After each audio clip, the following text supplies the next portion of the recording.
propose du coup de commencer. Nous attendons encore une bonne cinquantaine de personnes sur le Zoom, mais ils vont arriver au fur et à mesure, et ça Ouais. laissera le temps de faire les introductions préliminaires. Donc, bienvenue à tous pour ce webinaire autour de l'agroforesterie, avec le titre hein, Créons une économie agroforestière. Ce webinaire est organisé par Agroécologie Europe, qui est une association basée à Bruxelles, dont je suis membre, qui vise évidemment à promouvoir l'agroécologie en faisant aussi beaucoup de liens entre les différents membres de la communauté européenne pour pouvoir s'enrichir mutuellement. Et dans ce cadre est proposé donc ce webinaire aujourd'hui en partenariat donc avec Vers de Terre Production que je représente également et Arbre et Paysage 32 représenté aujourd'hui par Alain et Bruno Sirvin. Alain Canet et Bruno Sirvin. Euh, je vais donner la parole à Alain pour nous présenter un peu le contenu et introduire cette agroforesterie, cette économie agroforestière. Alain, je te laisse la parole. Ok, merci beaucoup. Bonsoir, bienvenue. Je vais rapidement vous faire un petit abécédaire de ces questions d'agroforesterie. Ça évitera peut-être de se répéter. On a prévu, une fois n'est pas coutume, d'être synthétique et d'aller droit au but, bien évidemment, puisque cette économie, ça nous intéresse au plus haut point. Donc, je vais passer très, très vite les images que vous reverrez si besoin pour faire cette entrée en matière. Et il est évident que l'agronomie nous échappe pas.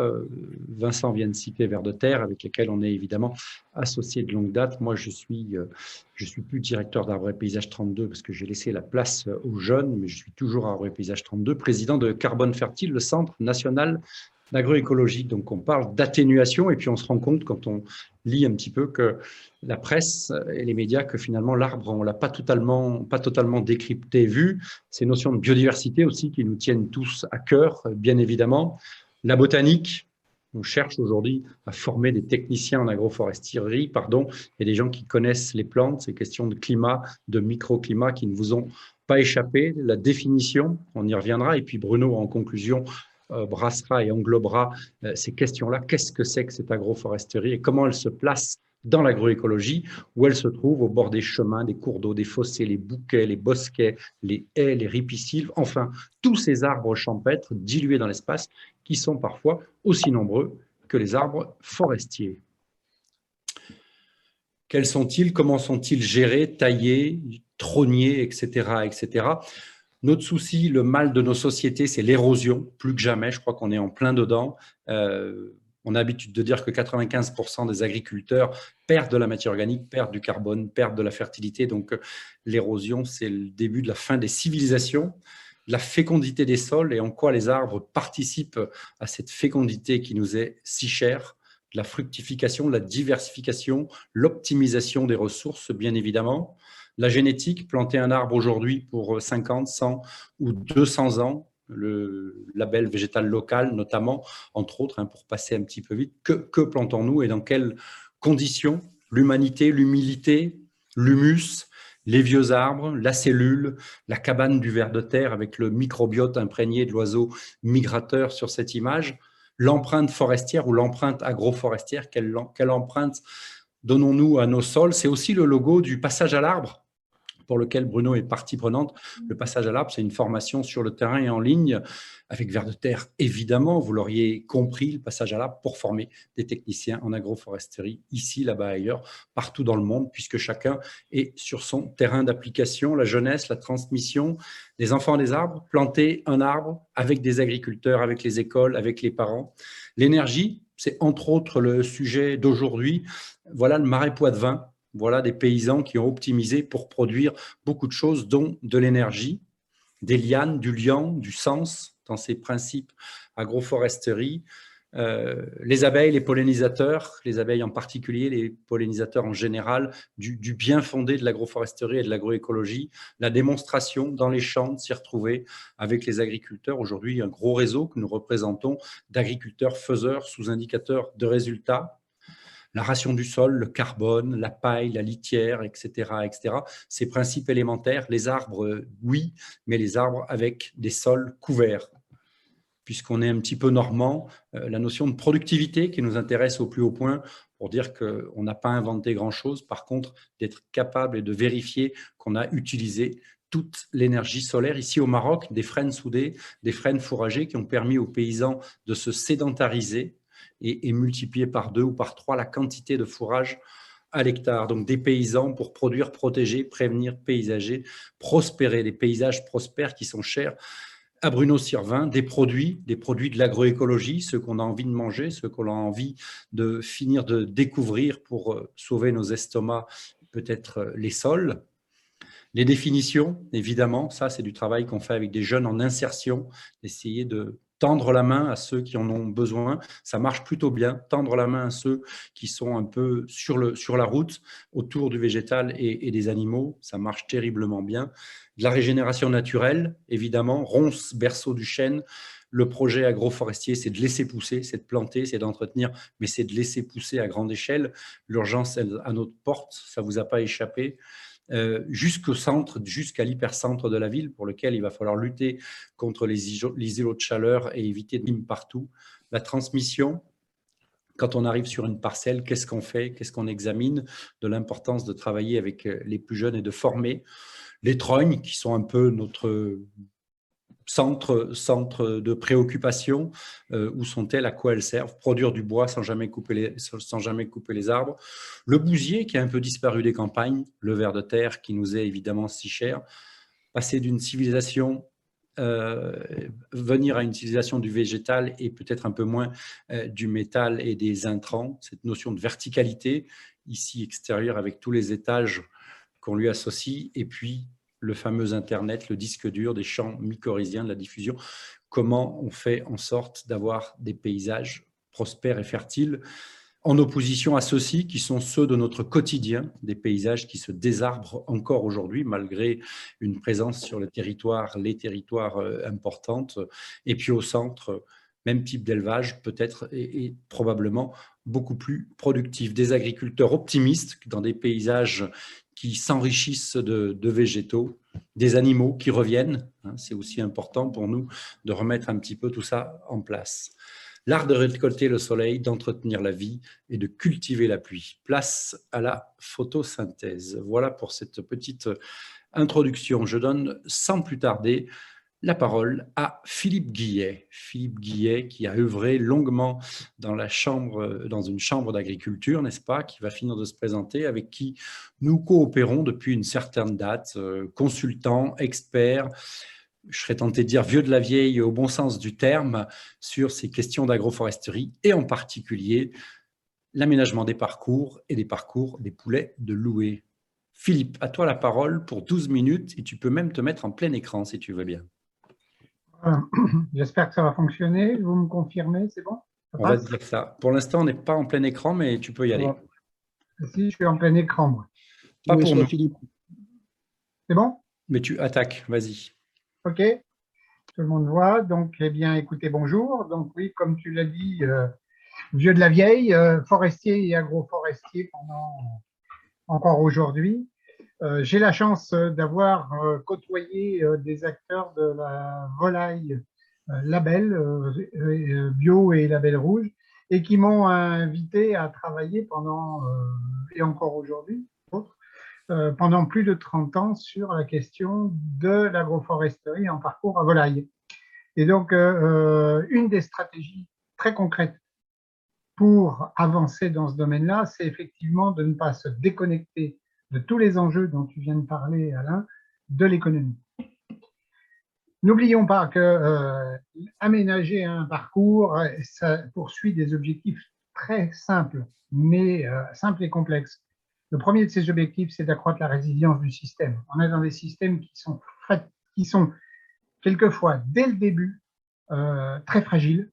Et donc, un système fragile dès le début, on peut se poser des questions sur comment il intégrera les enjeux qui nous arrivent dessus. Il s'agit aussi aujourd'hui, pour tout agriculteur aujourd'hui, de vivre et donc d'avoir un revenu. Et qu'un système qui est monoproductif est un système fragile. Là, on diversifie les revenus sur le parcours. À la clé de ça, c'est aussi de maîtriser les charges. Produire de la volaille sans avoir le souci de la maîtrise des charges, c'est quelquefois aller la tête dans le mur. Et quand on examine les marges de certains ateliers, on est à moins quelque chose. Donc, on n'a pas souvent maîtrisé les charges. Donc, il faut s'adapter aussi actuellement au contexte du changement climatique. Et croyez-moi, ce changement, il impacte très, très fortement les élevages avicoles, comme d'autres. Et puis, derrière tout ça, il y a de la concurrence. Et on s'aperçoit qu'un système agroforestier bien construit, en parcours à volaille, c'est un moyen de faciliter la commercialisation des productions. Le petit étal des lieux de départ, c'est on sous-estime souvent les Philippe, ton diaporama ne fonctionne pas. Ah. Bon, en tout cas, il ne passe pas. Voilà, ça y est. On est sur l'état des lieux. Okay. Moi, je vais rester comme ça, je pense que ce sera plus simple. Le petit étal des lieux de départ, on pourrait, il est très vaste, mais si je vous dis qu'on a aujourd'hui des parcours qui vont d'un demi-hectare à 30 hectares, j'ai rencontré quelques situations en parcours bio à 30 hectares, dans lesquelles on se dit, mais il ne se passe rien. Ça ne vit pas. C'est du style de la photo que vous avez à l'écran. Il y a des acteurs économiques extraordinairement nombreux aujourd'hui dans la filière avicole, dont certains sont des opportunistes. Ils sont venus à la filière avicole parce qu'ils ont entendu dire que ça marchait. Il leur manque quand même un certain nombre de paramètres pour que ce soit optimisé. Je l'ai dit tout à l'heure et je le dirai plusieurs fois, cette production est considérablement impactée par le changement climatique. Je le détaillerai tout à l'heure.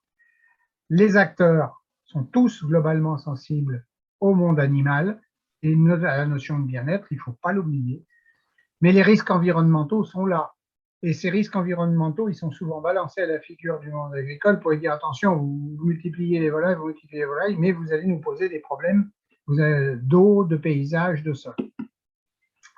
Donc, il faut, quand on parle économie agroforestière en parcours à volaille, prendre tous les enjeux et non pas seulement les enjeux économiques.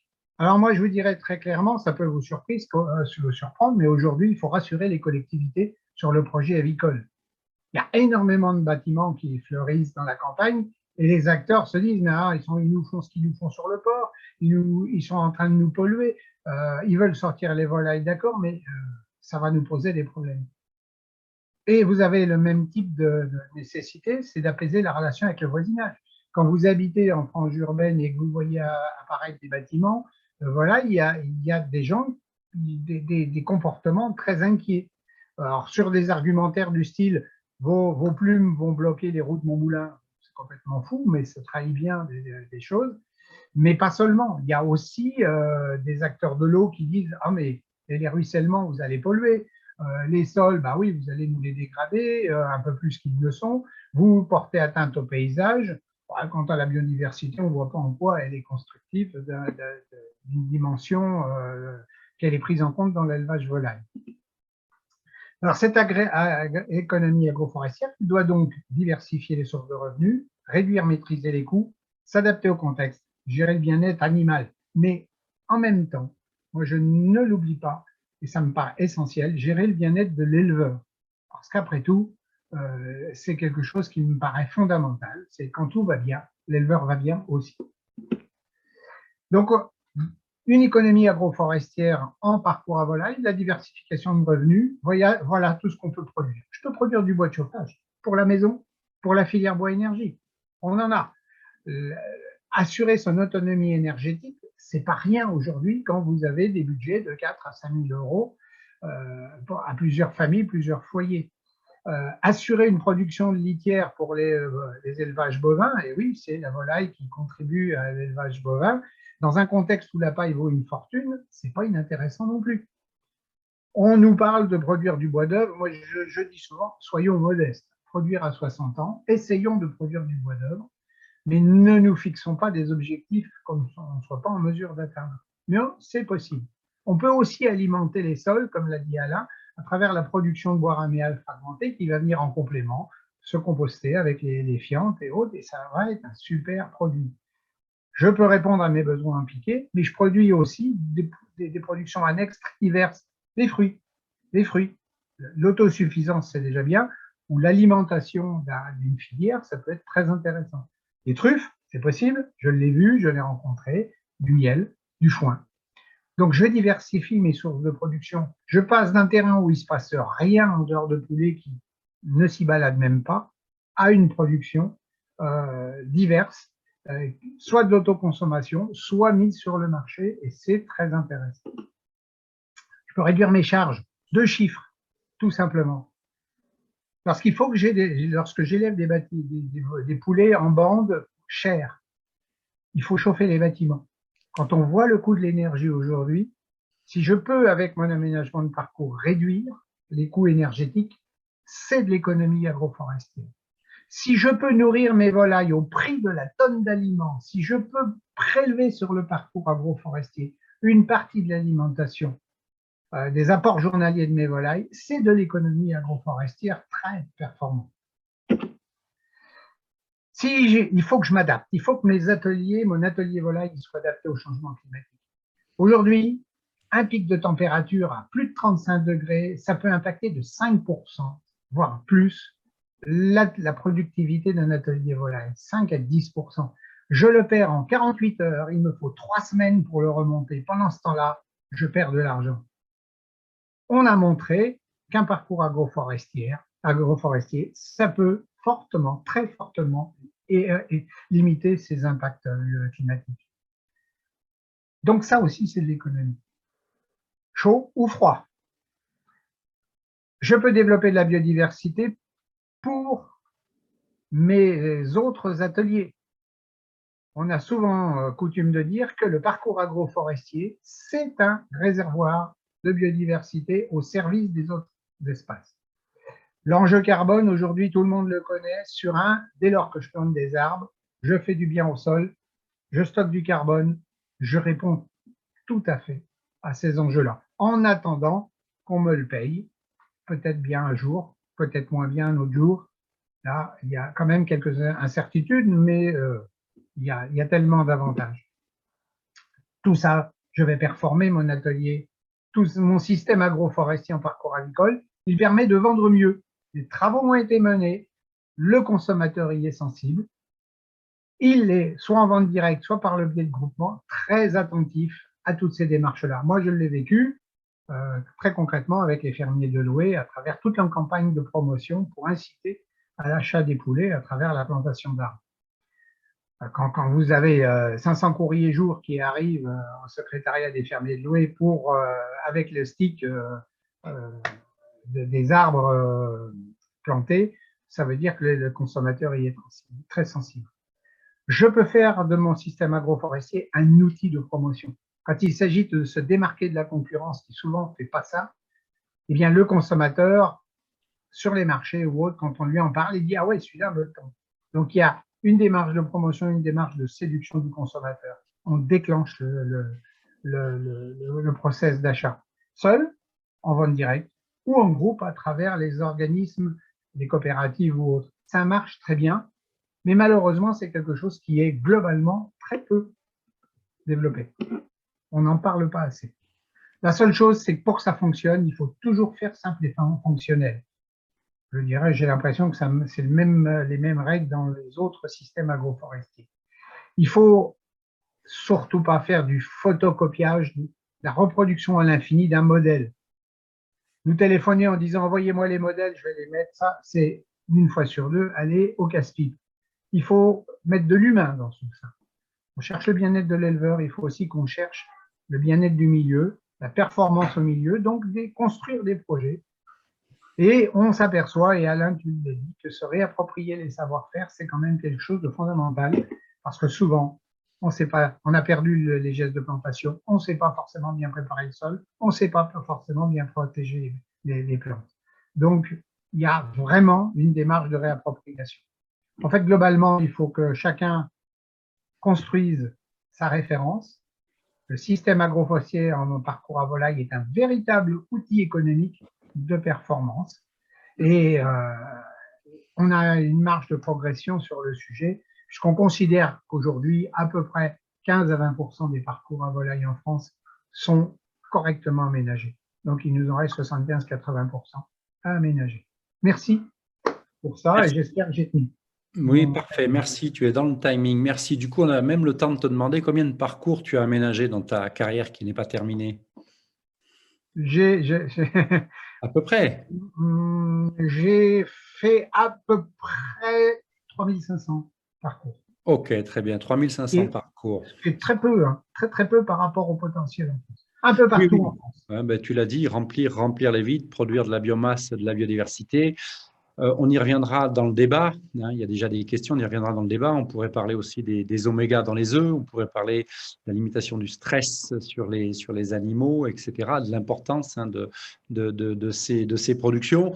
De rappeler, tu l'as un petit peu dit, que tu as beaucoup œuvré, notamment sur des cases d'art. Certains d'entre vous connaissez peut-être les cases d'art, hein, les programmes de recherche-développement du ministère de l'Agriculture en France. Je crois que ça veut dire compte d'affectation spéciale développement agricole et rural, ça doit vouloir dire quelque chose comme ça. Tu en as piloté plusieurs, ça veut dire que ce sujet est étayé, structuré, évidemment validé avec la communauté scientifique, avec les techniciens, avec les agriculteurs, avec les pairs. Enfin, on a bossé ensemble là-dessus. Merci Philippe, on te retrouve tout à l'heure. Laisse-nous le partage d'écran, s'il te plaît. Et Oui. merci beaucoup. Je vais demander à Alain Kuhn de nous rejoindre, d'ouvrir son micro, puisqu'il est là. Alain fait partie du réseau, fait partie des réseaux. Alain est en Alsace, il va se présenter. On se connaît un petit peu, on s'est vu il n'y a pas très longtemps. Alain est un hyperactif au bon sens du terme, un qui cherche, un de ces 25 000 paysans qu'on a autour de nous et qui, chaque jour, en se levant, dit ça, il faudrait que j'avance, ça, il faudrait que je trouve.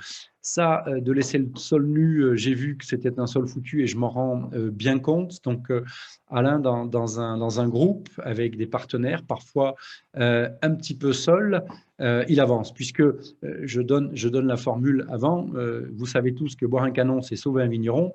Boire 2 canons de l'agroécologie, c'est aussi sauver les sols. On n'insistera jamais assez. Donc, il y a un petit peu d'enthousiasme, un petit peu d'optimisme. Alain, la parole est à toi. Merci d'être avec nous. Bien, bonjour à tous et puis merci de m'avoir invité. Je ne vais pas partager d'écran avec vous, mais je vais plutôt partager les expériences et les Ouais. réflexions qui nous ont amenés à nos pratiques actuelles. Donc j'ai essayé longtemps de travailler avec des couverts, des engrais verts sur des sols en viticulture conventionnelle, mais ça ne me convenait pas et je pensais qu'il fallait absolument résoudre les problèmes des sols avant de pouvoir vraiment travailler sur la plante et sur les réductions de phyto. Alain, dis-nous juste exactement où tu es. Dis-nous à peu près sur quelle surface et sur quel mode de viticulture, parce que c'est des questions qui seront posées.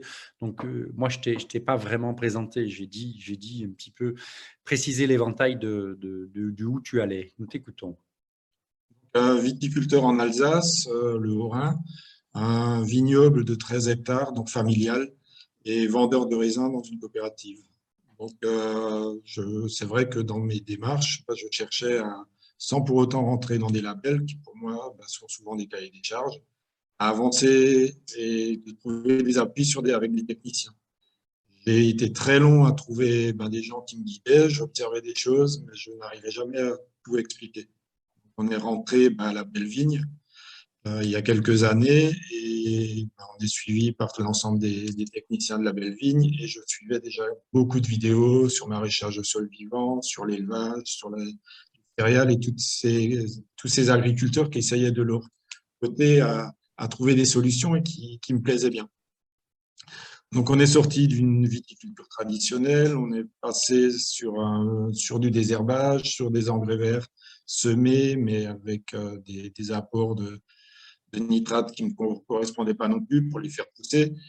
Et en plus, je me suis fait piéger à un moment donné parce qu'on me disait que les engrais verts permettent de fixer l'azote et de le restituer au sol. Sauf que mes engrais verts, dans un premier temps, étaient aussi consommateurs et ça a plutôt affaibli mes sols. D'un autre côté, les belles observations que j'ai eues, c'est des taux de matière organique qui sont remontés à 3, 3,5 à l'heure actuelle, alors qu'on était parti à 1. C'est très faible, mais qui correspond tout à fait à ce qu'on rencontre en viticulture. Donc, dans un premier temps, des semis à rang sur 2, puis on s'est mis à semer tous les rangs. On voyait une amélioration, mais il nous restait, et c'est une des grosses difficultés en viticulture, la gestion sous le rang. Et donc, on travaillait encore sous le rang, labour, et on a fini par arrêter ça aussi, et couvert intégral des sols, donc des ENM, des enherbements naturels maîtrisés sous le rang, avec des engrais verts dans le rang. À partir de ce moment-là, tout a explosé, entre guillemets, mais dans le bon sens. On a eu des belles profondeurs de sol, on a eu des sols tout le temps couverts, avec des pailles qui nous permettaient de limiter les accidents climatiques. Et d'ailleurs, j'en profite pour tous les collègues qui ont été touchés la semaine dernière, soit par les coups de chaud précédemment ou les orages qu'il y a eu. Donc, une pensée à eux, parce que le monde agricole est de plus en plus confronté à ça. Je pense que vraiment, il va falloir qu'on essaye de tamponner ce climat. L'outil Alain, que vous voyez là, ouais. c'est le fameux Rolofaca Intercept qui nous permet de rouler l'herbe sur les cavaillons. Ce qui nous fait, au bout de 15 jours, un paillage qui nourrit nos sols et toute la biodiversité. Donc, on en est arrivé là. Donc, on voit très bien le palpeur à l'avant, les petits rouleaux à l'arrière qui, comme un rouleau faca traditionnel, mais qui travaille juste sur une vingtaine de centimètres, l'herbe sous le rang et nous la transforme en paille. Donc, on est sur un circuit court, puisque la nourriture du sol est produite sur le sol. Nous protège du rayonnement solaire. Je crois que c'est une des grosses problématiques qu'on a à l'heure actuelle. Et je pense qu'il va encore falloir aller plus loin parce qu'il va falloir, en plus de ce paillage au sol qui protège du rayonnement, avoir une couverture, des verdures qui nous climatisent réellement le sol.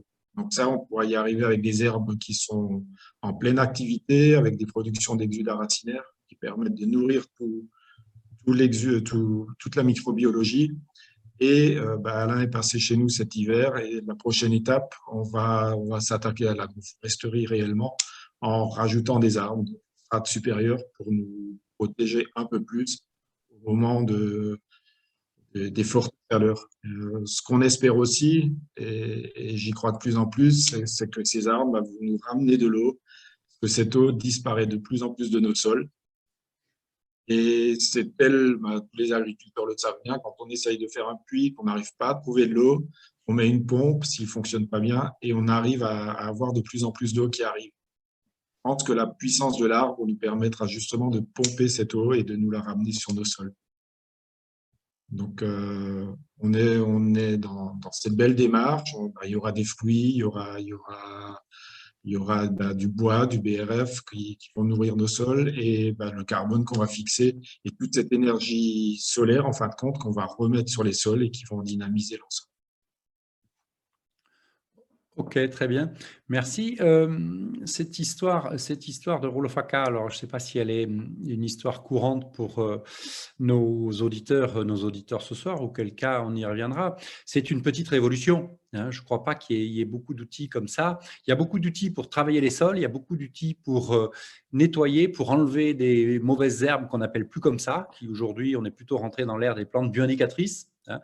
Donc, on est toujours en train de gratouiller, de chatouiller, d'éliminer. Et puis, évidemment, qui dit chatouillage dit levée de dormance, donc une plante qui vient réparer l'épiderme sol, évidemment, et donc on repasse, etc. J'étais dans les vignes encore cette semaine, comme toutes les semaines, et certains sont déjà à 5 passages de travail du sol, hein, de scarification, etc. etc. Comment, en dehors des principes agronomiques, comment elle t'est venue cette idée? Qu'est-ce qui a fait que tu as passé le cap? Parce que tu as passé un cap difficile. On souhaitait que tu sois avec nous ce soir parce que ça va créer une jurisprudence dans la viticulture où on passe, disons-le, 70 fois en moyenne. Il y a 70 interventions, tout type d'interventions, dans toutes les formes de viticulture. La moyenne française, c'est 70 interventions. C'est-à-dire qu'on est toujours en train de gratouiller, de chatouiller, de mettre une substance de quelque nature que ce soit. En tout cas, dans tous les labels, dans toutes les chartes, dans toutes les viticultures, on est encore dans cette trappe un petit peu complexe. Plus on passe, plus on tasse. Plus on tasse, plus on développe le mildiou. Enfin, je fais un petit schéma. Qu'est-ce qui fait que toi, tu as passé ce cap? Parce que tu es peut-être un petit peu seul. On sait que tu es en train de convertir autour de toi, notamment le groupement pour lequel tu travailles, non sans difficulté, mais il semblerait que tu sois force de persuasion. Comment on passe d'une situation à une autre? C'est peut-être ça qui nous intéresse ce soir, s'il te plaît. C'est d'une situation à une autre, c'est toutes les nuits d'insomnie. Parce que quand on voit un orage qui se prépare et qu'on sait qu'on sera exposé parce que les vignes sont souvent sur des coteaux, pas exposé à l'érosion et donc déjà par les ruissellements. C'est très angoissant et la terre qui est partie, vous ne la retrouverez plus jamais. Alors que moi, ce que je constate, c'est qu'à l'heure actuelle, plutôt que d'avoir de l'érosion, je produis de la terre. Ensuite, quand on est sur les coteaux et qu'on voit des collègues qui passent des herses rotatives ou d'autres outils de travail mécanique, quand on voit le nuage de poussière et qu'on sait que ça peut représenter, quand on ne voit plus le tracteur dans toute cette poussière, 1 tonne de terre, mais la bonne terre, c'est celle qui est en surface, qui disparaît. Là aussi, commence à s'inquiéter. Les observations qu'on a faites, c'est que quand on passait encore un girobroyeur sur les pourtours de parcelles, on avait des bornes pour délimiter les parcelles, on avait tendance à taper dans les bornes. À l'heure actuelle, maintenant qu'on laisse ces couverts végétaux et enrichir nos sols, on ne trouve plus ces bornes, elles sont enfouies. J'ai des parcelles où je suis limitrophe avec un voisin, on a des tracteurs interlignes. Le tracteur a du mal à passer dans le rang limitrophe parce qu'on est en train de prendre du volume, nos sols à nous sont en train de gonfler alors que les sols autour sont en train de s'affaisser et de se tasser. Quand on a les vendangeurs qui viennent, parce qu'on vendange tout en vendange manuelle, viennent et qui vous disent vos sols sont souples, c'est très agréable de marcher dessus, on comprend qu'on a de la porosité. Donc, les pluies qui vont arriver, qui sont de plus en plus rares et souvent violentes, on en voit souvent très vite dans les rivières. Cette porosité, ce matelas qui tamponne les grosses gouttes permettent d'avoir de la brumisation et une très bonne infiltration dans les sols. Toutes ces choses-là, ça vous amène très vite à aller de l'avant. Et une fois que vous y avez mis le pied, c'est un enchaînement d'événements qui vous confirment tout ce que vous observez, qui vous amène à aller de plus en plus loin. Ok, d'accord, très bien. Et quant au Rolofaca qu'on utilise, c'est vrai qu'on était pour l'intercept, alors que le reste est bien traditionnel et bien répandu déjà. C'est un fabricant qui l'a mis en place, mais lui-même n'était pas convaincu et n'en vendait pratiquement plus. Depuis qu'on l'utilise, j'ai plein de collègues autour de moi qui sont en train de franchir le pas et qui laissent les herbes pousser, qui les roulent, qui observent des plantes bio-indicatrices comme tu disais. Et du coup, moi, je suis plus confronté à des liserons, je suis plus confronté à des érigérons, je suis plus confronté à de la morelle. C'est toutes des plantes et les amarantes bien sûr aussi, qu'on ressemait nous-mêmes à chaque passage de charrue. Le Rolofaca, tel que je l'utilise sous le rang, c'était il y a 2 ans un passage. L'année dernière, année très humide, 2 passages. Et cette année, je pense qu'on va partir sur un passage de nouveau. Tu parlais de 5 passages déjà faits avec des rasettes ou autres outils pour palper les herbes. Je pense que l'économie qu'on est en train de faire là est énorme. Oui, la vraie économie, c'est celle qu'on ne dépense pas, c'est le gasoil qu'on ne crame pas à bousiller les sols, peut-être aussi. Donc, merci. Est-ce que, parce qu'il y a l'économie, il y a l'économie de la tête aussi, du psychisme, et tu dors mieux, ça va? Dis-nous tout. Pour beaucoup mieux. Et chose incroyable, c'est qu'on pensait être de plus en plus pris et du coup, je vais rejoindre Philippe. Le bien-être qu'on ressent nous quand on est dans les parcelles et le temps qu'on arrive à se libérer, c'est très agréable aussi. Ok, il semblerait même que tu es quelqu'un pour reprendre le domaine. Donc, Ouais. Célia, donc une fille qui travaille avec nous depuis quelques années et qui est vraiment bien ancrée dans cette démarche, qui suit Gérard Busser, qui suit Hervé Covez, qui suit toutes ces personnes qui nous encadrent et qui sont bienveillants avec la nature et avec tout qui les encadre. merci Alain pour ton témoignage. On garde de la place pour les questions, et il y en aura forcément beaucoup. Merci en tout cas, c'était parfait. Vincent, à toi de jouer. Vincent qui s'est déjà présenté, directeur de Vers de Terre Production, maraîcher expert sur sol vivant. Et du coup, je te donne la parole sans transition. Eh bien, merci. Donc, pour poursuivre la thématique agroforestière, faire un focus un peu filière par filière et continuer donc avec le maraîchage. Donc, moi, je me suis installé en maraîchage en 2015. J'étais une des premières fermes en France à faire une transition prairie, légumes, sans aucun travail du sol, et donc de pouvoir vraiment partir avec toute l'actif de la biologie des sols d'une prairie qui tourne bien en Normandie. Et la présentation que je vais faire, est une présentation issue de l'expérience du réseau maraîchage sol vivant, qui est structuré au niveau français avec un millier de fermes référencées là sur la carte sol vivant. Vous pouvez retrouver toutes ces informations sur le site maraîchage sol vivant. .fr et je vais présenter, donc je vais vous montrer un peu qu'est-ce qui se passe dans les réseaux sur l'agroforesterie appliquée au maraîchage, comment ça se met en œuvre. Et puis ensuite, voilà comment ça se passe et puis quels sont les points de vigilance. Alors, avant d'aller regarder un peu ce qui se passe sur les fermes, je vous remets quelques liens vers des projets qui ont été un peu structurants pour cette nouvelle façon de produire des légumes en disant on va produire des légumes et souvent des fruits, pas toujours, c'est aussi parfois accompagné de production plus à vocation bois d'œuvre ou autre.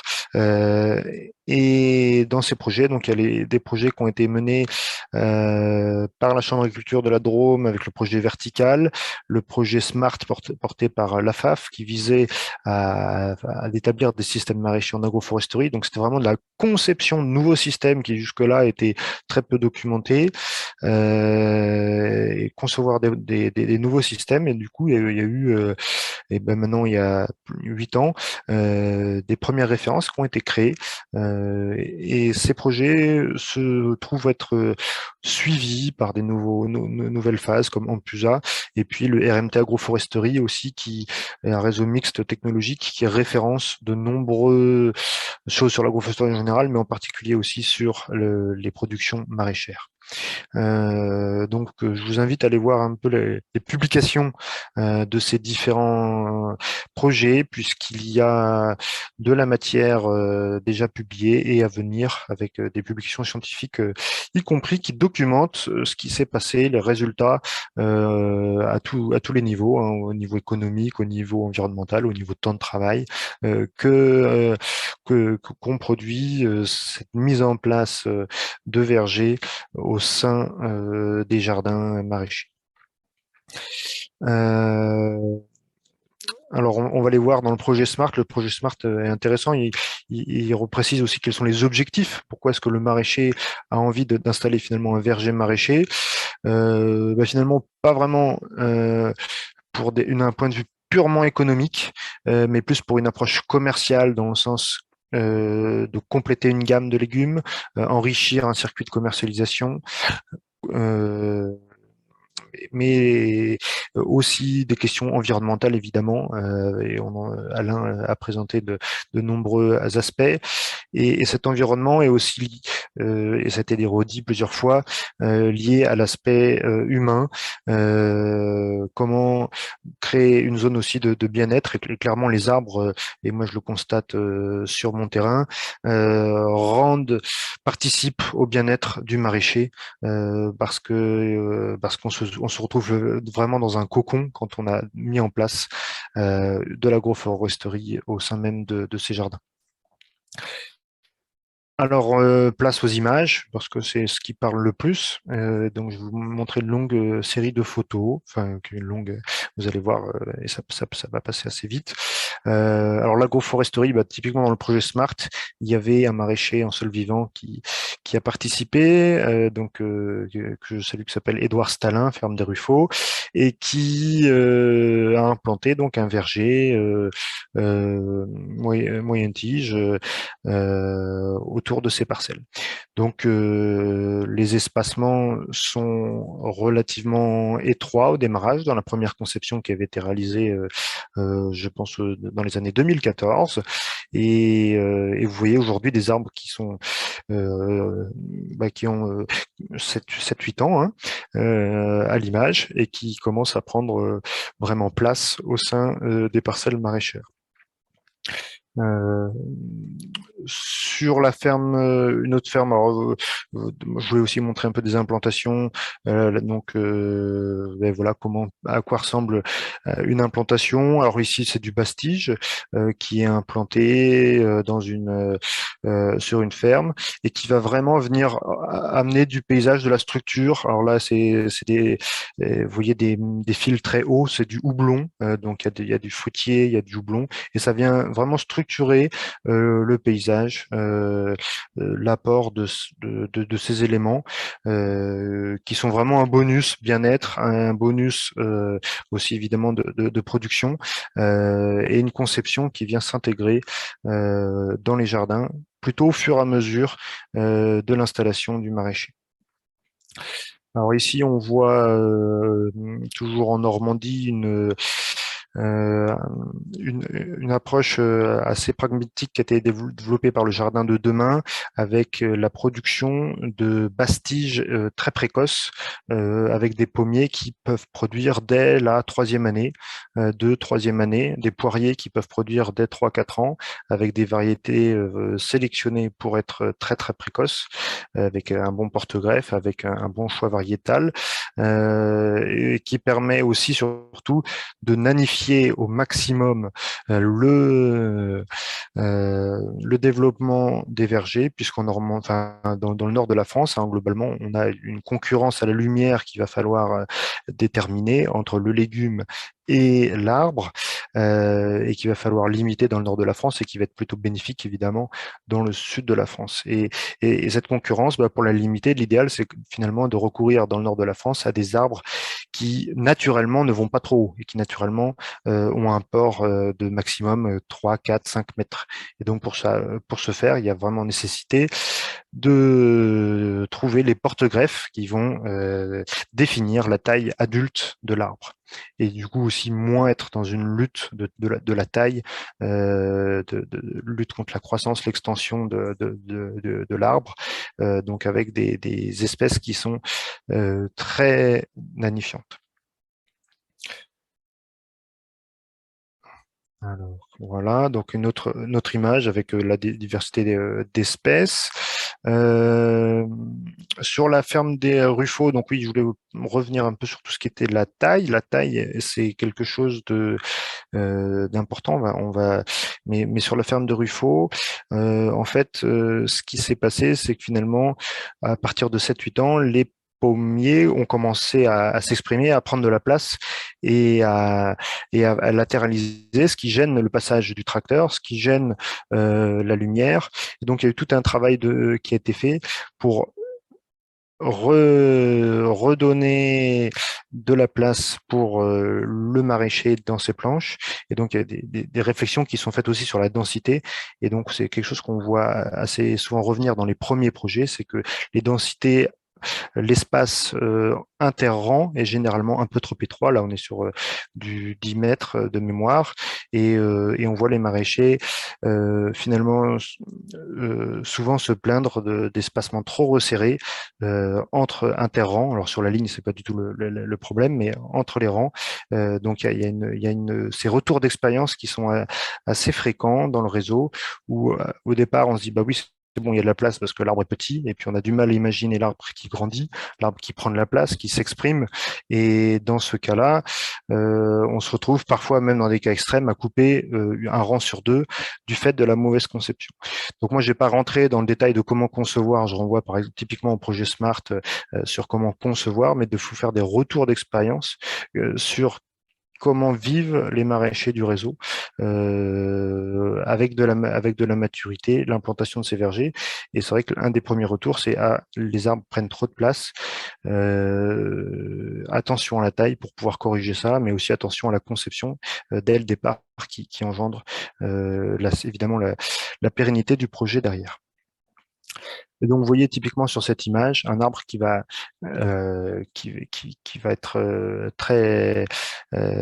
qui va prendre beaucoup de place dans l'interrang, qui va vraiment, alors ces branches horizontales sont pas du tout gênantes dans la longueur sur le rang, mais vont vraiment gêner même le passage. On voit, on a je vous ai mis avec des personnes l'image, puisqu'on voit que les personnes sont obligées de se baisser pour passer typiquement sous les arbres. Donc là, il a été opéré à la suite de ces difficultés de passage, une taille un peu agressive, un peu tardive malheureusement, pour rattraper, corriger ces problèmes de passage de l'arbre. Et donc, ça donne ces images-là où il y a moins de branches latérales et on essaie de tirer l'arbre, comme par exemple celui-ci, sur le rang. Là, c'est toujours la ferme des Ruffaux où c'est des images aussi de ce qu'il ne faut pas faire. Ici, récupérer des arbres un peu tout venant à la foire de l'arbre de la fin de la saison de plantation où on ne sait pas trop ce qu'on récupère et on voit des arbres qui partent un peu dans toutes les directions, dans tous les sens. Qui sont plutôt très vigoureux, il va pas être recherché dans le nord de la France, ce qui est pas forcément gênant évidemment dans le sud de la France, mais du coup une mauvaise choix des variétés parce qu'un peu précipité, parce que effet d'aubaine, ce qui conduit d'un point de vue du maraîchage à la réussite des cultures primeurs, puisque les arbres n'ont pas de feuilles jusque grosso modo au mois de mai. Donc toutes les cultures primeurs sont bien réussies dans le nord de la France avec des arbres qui prennent beaucoup de place, mais une grosse difficulté à pouvoir envisager la réussite des cultures d'été. Donc ça c'est quand même assez pénalisant pour le maraîcher, mais ça montre qu'il est possible quand même de faire des choses avec avec de l'arbre qui prend beaucoup de place au nord de la France, mais attention quand même à la pérennité du projet maraîcher. Alors, sur la ferme des Ruffaux, donc ferme assez ancienne, hein, sur tout ce qui est agroforesterie, a été monté un local de transformation, de commercialisation. Il y a la documentation sur ce sujet-là. Ça fait aussi partie des choses à prendre en compte quand on monte des projets. C'est comment est-ce qu'on va valoriser, et je vais y revenir après. Alors, on continue notre tour de photos avec la ferme de Cagnols. Et là, on voit, donc on se retrouve dans la Dordogne. Alors, il y a eu une grande partie des jardins qui se retrouvent plantés de noyers, d'autres de fruitiers diversifiés. Euh, et là encore, on retrouve un constat où il peut être difficile de passer auprès des arbres. Donc, dans la conception, de garder quand même un passage entre le rang d'arbres et la première planche de légumes pour pouvoir bien passer en tracteur. Et puis, toujours, finalement, des projets qui tendent à se dire, bah, il faut peut-être donner un peu plus de place aux légumes, alors sauf dans certaines régions, mais on va y venir justement juste après, puisqu'on arrive Deux là dans minutes. des... Oui, merci. Euh, on arrive ici dans plus le sud de la France, du côté de Toulouse, et là on voit des arbres font vraiment canopée, et qui servent d'ombrage, de régulation de la température. C'est aussi le cas là dans cette peuplerie qui a été ensuite où des légumes ont été introduits bien après la plantation des peupliers et où l'arbre apporte une fraîcheur dans des régions très chaudes. Là, on est du côté de l'Hérault. Donc voilà encore quelques photos.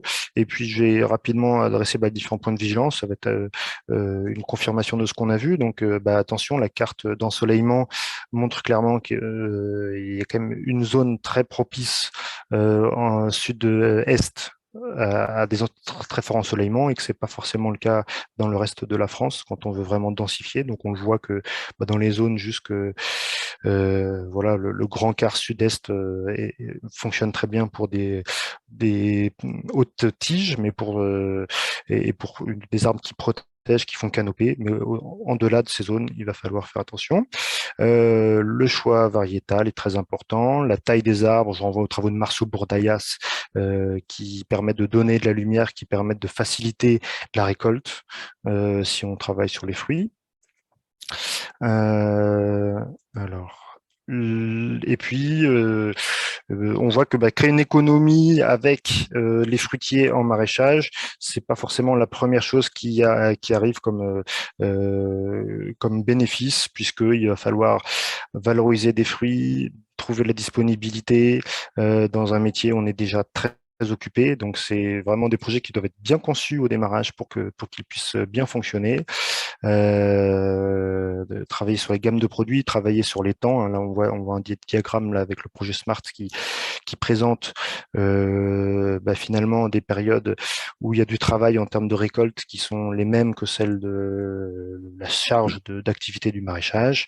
Donc, ces points de vigilance sont finalement assez nombreux, assez récurrents. On les retrouve dans pas mal de projets et j'espère que ces expériences, ces retours d'expérience précis vont vous permettre de faire bien attention à utiliser l'arbre comme réellement un support de cadre de vie, de biodiversité, comme un bonus en termes de commercialisation, mais qui doit être bien réfléchi pour ne pas se retrouver débordé par la taille, ne se retrouver débordé par l'éclaircissage, par les récoltes. Ce qu'on retrouve malheureusement trop souvent dans un métier où on est déjà très très très occupé. Donc voilà, en conclusion, voilà, vous allez retrouver toute la documentation sur les liens indiqués. Les maraîchers, on voit, ont tous très très envie de planter, et je pense que c'est très satisfaisant d'avoir cette production à nos côtés au quotidien, mais qu'il faut être bien vigilant ou être modeste dans l'implantation petit à petit de haies agroforestières au sein des vergers. Voilà, je vous remercie. C'est nous. Merci beaucoup, Vincent, pour cette mise en perspective, ces points de vigilance. Il est vrai qu'il y a beaucoup de maraîchers qui font des trognes aujourd'hui, des arbres têtards, ça ne vous a pas échappé, on y reviendra. Bruno en reparlera en conclusion, parce qu'avec l'arbre têtard, on a une facilité de gestion, d'adaptation. Dès qu'on est un peu trop encombrant, on réduit. C'est aussi un vrai plaidoyer pour produire de la fertilité in situ, parce que c'est aussi le sujet de la matière organique qui augmente, qui jusque-là était presque apportée à la ferme et probablement de moins en moins. On va rester dans la fertilité in situ, on va rester dans la biomasse, on va rester dans le bocage. On va accueillir Gilles Delaunay. Bonsoir Gilles, merci d'être avec nous. Notre deuxième agriculteur, opérateur, constructeur de sols vivants et de fertilité du soir. Gilles opère tout type de bois dans toutes conditions, sous toute latitude. On ne se connaît pas, mais il semblerait que tu aies beaucoup de choses à nous dire. Donc pareil, pas besoin d'images, pas besoin de diapos. On va faire travailler l'imaginaire. Évidemment, j'ai noté 18 km de haies, 6 à 700 mètres cubes de bois, litière, chauffage, et puis CUMA, et puis SIC, et puis pas mal de choses. Donc là aussi, il semblerait un projet, somme toute, assez réaliste, assez économique, assez optimiste, autour d'un objet, peut-être un peu nouveau pour certains, ou peut-être pas, d'un objet précieux, précis, le bois des haies et du bocage, le bois broyé en particulier. Gilles, c'est à toi. Bonsoir. Donc, je m'excuse, moi, j'ai pas de photo de présentation. Je suis pas On n'a un pas à adepte. t'excuser, tout va bien. Je suis pas un adepte des écrans et arriver à faire des PowerPoint, c'est pas mes compétences. Donc, Gilles Delaunay, 56 ans. Je suis installé en 1990. Donc, aujourd'hui, la ferme fait 132 hectares. Nous sommes 3 associés plus un salarié à mi-temps. Voilà, la ferme est en bio depuis les années 2000. On est passé en bio aussi grâce au haies, entre guillemets. Je finis la présentation. Nous avons environ 75 vaches laitières qui produisent entre 5000 et 5500 litres de lait suivant les années. plus 35 truies naisseurs-engraisseurs fabriques d'aliments en bio depuis 2013, puisqu'avant, il n'y avait pas de filière. Donc, la ferme a toujours eu des haies. Aujourd'hui, on est à 18 km de haies, donc sur les 132 hectares, avec un plan de gestion de haies bâti en 2010, où on a une production annuelle évaluée aux alentours de 450 mètres cubes de bois possiblement prélevable sans toucher à notre capital. Donc, j'espère que les choses sont claires. Alors, je n'ai pas l'habitude de faire des grands discours. J'ai noté plusieurs choses, donc je vais essayer d'être… C'est très clair, Gilles, c'est très clair. On produit du bois sans affecter le capital. On prend les intérêts. C'est d'une clarté, d'une limpidité. Même un banquier comprendrait ça. Donc, polyculture élevage en zone de plaine, de toutes sortes. Alors, on a de la haie extra-parcellaire, donc autour de la parcelle principalement. Ça, c'est les 18 km. On a depuis 10 ans planté 450 arbres en intraparcellaire. On a fait des bandes tous les 27 mètres. C'est un peu en guise de test, on va dire. Avec un arbre tous les 3 mètres, 1 sur 2 pour faire de la OG du OG et du bois d'œuvre, et 1 sur 2 pour faire de la taille tous les… en fait, on partait à 15 ans, mais on va être à peine 10 ans pour faire du recépage en bois énergie. Et on s'aperçoit que en milieu de champ, ça pousse à une de ces vitesses, mais là, j'ai envie de vous dire, essayez, vous verrez la folie. C'est la folie. 5 hectares de pré-verger. Alors, en Normandie, on a des pommiers, des poiriers, principalement des pommiers, donc avec des animaux dessous. Donc ça, on replante quelques pommiers régulièrement. Une petite remarque sur la plantation de haies. À l'usage, il faut mieux restaurer une haie très vieillissante plutôt que de l'arracher et de la replanter. On a fait le test. Les talus qu'on refabrique, par exemple, se salissent. On a de l'enherbement, on a des adventices, des plantes, entre guillemets, indésirables qui s'implantent, hein, chardon, choses comme ça. Donc, je suis plutôt dans la logique de rénover des haies plutôt que de les arracher. Nous, les plaquettes sont utilisées donc en chauffage. On a une chaufferie pour les 3 maisons qui sont autour de la ferme. On fait l'eau chaude pour la ferme. Et après, on fait de la litière pour les animaux. Donc, vache laitière, on fonctionne en sous-couche, une dizaine de centimètres. Et puis après, on paille. Sachant que l'exploitation n'est pas autonome en paille, n'était pas autonome en paille, on est passé en litière accumulée bois, 100% pour tout ce qui est les élèves de l'exploitation, donc les genisses. Toutes les genisses, on est passé en litière 100% bois. Aujourd'hui, la pratique, c'est de mettre environ 20 cm, de passer des dents de canadien régulièrement et de rajouter un peu de litière tous les 2 mois. Voilà, environ. On ne fait plus de curage intermédiaire dans l'hiver et la litière est noire. On a l'impression que c'est moins confortable, mais les animaux sont beaucoup plus propres qu'avant. Et pour les éleveurs qui connaissent, quand vous avez des animaux qui sont en chaleur, ils vous cassent une litière de paille, mais quand c'est une litière de bois, ils ne vous la cassent pas. Donc ça, en termes de boulot, c'est énorme.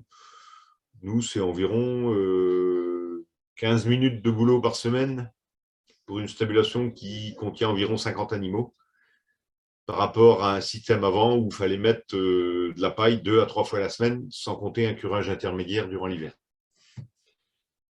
Les petits veaux, ils sont en casse collective, ils ont de la litière bois déchiquetée sur le parcours, entre guillemets, extérieur. Et puis, on a démarré, nous, sur les ports. Les ports, la litière bois sur les ports, c'est là qu'on a démarré à l'essai il y a 20 ans. On avait la zone de déjection qui se salissait énormément vite avec de la paille. Et le bois a un pouvoir absorbant que j'estime à quasiment 4 fois supérieur à la paille. Donc, en termes d'aspect, de confort, autant pour l'animal que pour l'éleveur, c'est énorme. Après, qu'est-ce que j'avais l'idée aussi de vous parler de la gestion de la haie. Donc, nous, on coupe environ un petit kilomètre de haie par an. Donc, quand on coupe, on est en recépage complet le plus possible à ras du sol. Donc, bien sûr, pour toutes les essences qui recèpent, noisetier, frêne, un petit peu de châtaignier, un peu d'aubépine, saule et aulne. Ça, c'est les essences qu'on a principalement chez nous. Et puis après, eh ben, on est un peu d'élagage pour quelques trognes. On a quand même pas mal de chênes sur l'exploitation qui ont été conduits en trogne, mais qui ont été délaissés depuis 60 ans et qui aujourd'hui, on est en train d'essayer de rattraper. Donc là, on est en test depuis quelques années à couper en gros un tiers des têtes pour arriver à tranquillement les refaçonner, puisqu'on a des branches en tête de trogne qui font jusqu'à 50 cm de diamètre. Donc, c'est vous dire que si on les met à blanc, on va faire crever nos trognes de chêne. Ça, c'est sûr. C'est bien. On a créé parallèlement à côté de ça une CUMA qui aujourd'hui possède donc 2 déchiqueteuses à bois grosse puissance, hein, avec une qui tourne toute l'année. On a démarré une filière avec une pelle sécateur. Donc, en termes de sécurité et de rendement, on observe un confort énorme. Et puis, on a les petits outils accessoires qui sont la casseuse à bois, le treuil pour le débardage, et voire même la pince pour craquer les gros morceaux, qui, ça, est principalement utilisé pour les gars qui font du bois-bûche. Moi, alors, sur la gestion de la haie et sur l'intérêt de tout ça, ce que je veux dire, c'est que c'est chacun qui voit aussi en testant chez lui. Ce que je sais, c'est qu'on a coupé une haie l'année dernière, où d'un côté, la clôture était à 50 cm, donc beaucoup d'animaux hein, donc, qui pâturent. Donc la clôture était à 50 cm de l'axe de la haie, et de l'autre côté, elle était à 1 mètre. Et ben, le rendement de bois, ben, il était le double du côté où la clôture est éloignée. Parce que quand on met la clôture trop près, avec la débroussailleuse tous les ans, on a tendance à trop approcher. Voilà, donc il faut laisser la haie pousser, il faut du, je sais plus comment on dit, la tête de l'arbre, la CP, pas la CP, mais Le houppier. Le houppier. Le houppier, voilà, merci. Plus il y a de houppiers, plus la haie pousse et plus on a du rendement sur la haie. Donc, on arrive à des rendements très intéressants. Ce que je remarque, c'est que nous, depuis 20 ans, on n'a jamais utilisé d'antilimace. Donc, la haie est un réservoir à biodiversité. C'est le carabe qui est le champion qui est le prédateur numéro 1 de la limace. Et ben, il y a des haies, donc il y a des carabes, et donc il y a pas de limace. Donc, on n'est jamais embêté. Alors, on a une rotation, nous, de 9 ans sur nos cultures. Environ 6 ans d'herbe et 3 ans de culture pour la vingtaine d'hectares de céréales qu'on fait. On n'est jamais embêté. Ben voilà, moi je crois que j'ai à peu près fait le tour. Sur les coûts quand même, moi j'estime à 5 € le coût de la pelleteuse abatteuse. Elle nous prend 5 € du mètre cube. Et la déchiqueteuse, on tourne à moins de 5 € du mètre cube aujourd'hui, puisqu'on arrive à optimiser franchement l'organisation du chantier, la grosseur des tas, etc. Pour rappel, 3 mètres cubes de bois à la tonne en verre et 4 mètres cubes de bois à la tonne en sec. Et j'encourage tout le monde aujourd'hui, le prix de l'énergie fait que il y a besoin de bois pour tout le monde et que ça peut être un revenu intéressant pour les agriculteurs en ayant des haies qui lui servent à la fois d'abri. La dernière canicule, nous, dans nos champs, il y avait plus d'herbes sous les haies que dans le milieu des champs. Et quand il fait aussi bien froid que quand il fait chaud, la haie a un intérêt pour la culture et les prairies. Merci Gilles pour ce vibrant plaidoyer pour la haie. On ne pouvait pas mieux espérer de ta présence ce soir et de cette intervention, puisque ça fonctionne à l'énergie solaire et que quand les capteurs sont en place, tu as parlé des houppiers. Merci. Je rappelle qu'à Bruxelles, puisqu'on est connecté ce soir, à Bruxelles, la discussion sur la place des haies dans la politique agricole commune a duré 1 an sans qu'on arrive à se mettre d'accord. Et on aurait bien besoin de finir d'étayer, de structurer cette proposition et non pas cette sanction, ce cahier des propositions autour de l'arbre qui protège, qui produit, qui régule, qui accumule et qui permet de chauffer. Dis-nous rapidement, c'est toujours difficile de faire parler chiffres précis à un agriculteur, donc on va voir si on y arrive ce soir. On ne sait jamais devant cette belle assemblée. En énergie et en litière, tu économises combien par an? Compliqué ça comme question, mais à peu près, nous donner un ordre d'idée, parce que cette économie-là, elle est évidemment… Alors, en énergie, c'est facile. Aujourd'hui, avant l'implantation de la chaudière, donc dans 2 grandes maisons de fermes normandes, pas trop bien isolées, on était à 6 à 7 000 litres de fioul pour les 2 maisons, qui ont été remplacés par un bon 100 mètres cubes de plaquettes bocagères. Oula, ouais, effectivement. Donc, la chaudière a eu un retour sur investissement. Alors, à l'époque, on est tombé dans les bonnes années sur les subventions. On a eu un retour sur investissement en 2 ans, un quart de la chaudière. Un investissement de 35 000 euros qui a été subventionné à plus de 60% à l'époque. Voilà, mais quand on produit soi-même le bois et qu'on a les outils, qu'on a la place pour faire les manutentions, aujourd'hui, pour un agriculteur aujourd'hui qui consomme un équivalent de 3 000 litres de fioul, il n'y a pas de question à se poser. Ça, c'était avant l'envolée des prix. Et oui. Et dis-nous pour la litière aussi, parce que… La litière, je considère que le coût pour les élèves, j'ai une petite économie en termes d'achat de paille par rapport à l'achat de paille. Oui. Mais l'économie, elle est en gros de 3 à 4 heures de boulot semaine et de matériel qui va avec, paillage, pailleuse et compagnie, curage. J'étais arrivé à un petit surcoût à une époque, mais il faudrait affiner exactement. Mais voilà, aujourd'hui, je considère que en termes de tarifs, ça s'équivaut, sauf qu'en termes de confort pour les animaux et l'éleveur, c'est 3-4 heures de boulot semaine minimum d'économiser. Et disons-le pour nos amis, un super produit à remettre dans les champs, le bois imbibé d'éjection d'animaux. Que nous, on remélange avec des fumiers plus pailleux. Oui. En gros, on met une remorque sur 2, on composte ça, ça veut dire qu'on le mélange, on a un outil en cuma pareil qui nous mélange les andins. On rétale ça sur prairine ou après les fauches de printemps. Certaines années, j'ai vu remettre les vaches dans une prairie où on avait étalé le fumier composté, donc fumier à la fois de paille et de bois. 15 jours après, les vaches, ils n'ont pâturé ça, ils n'ont rien vu.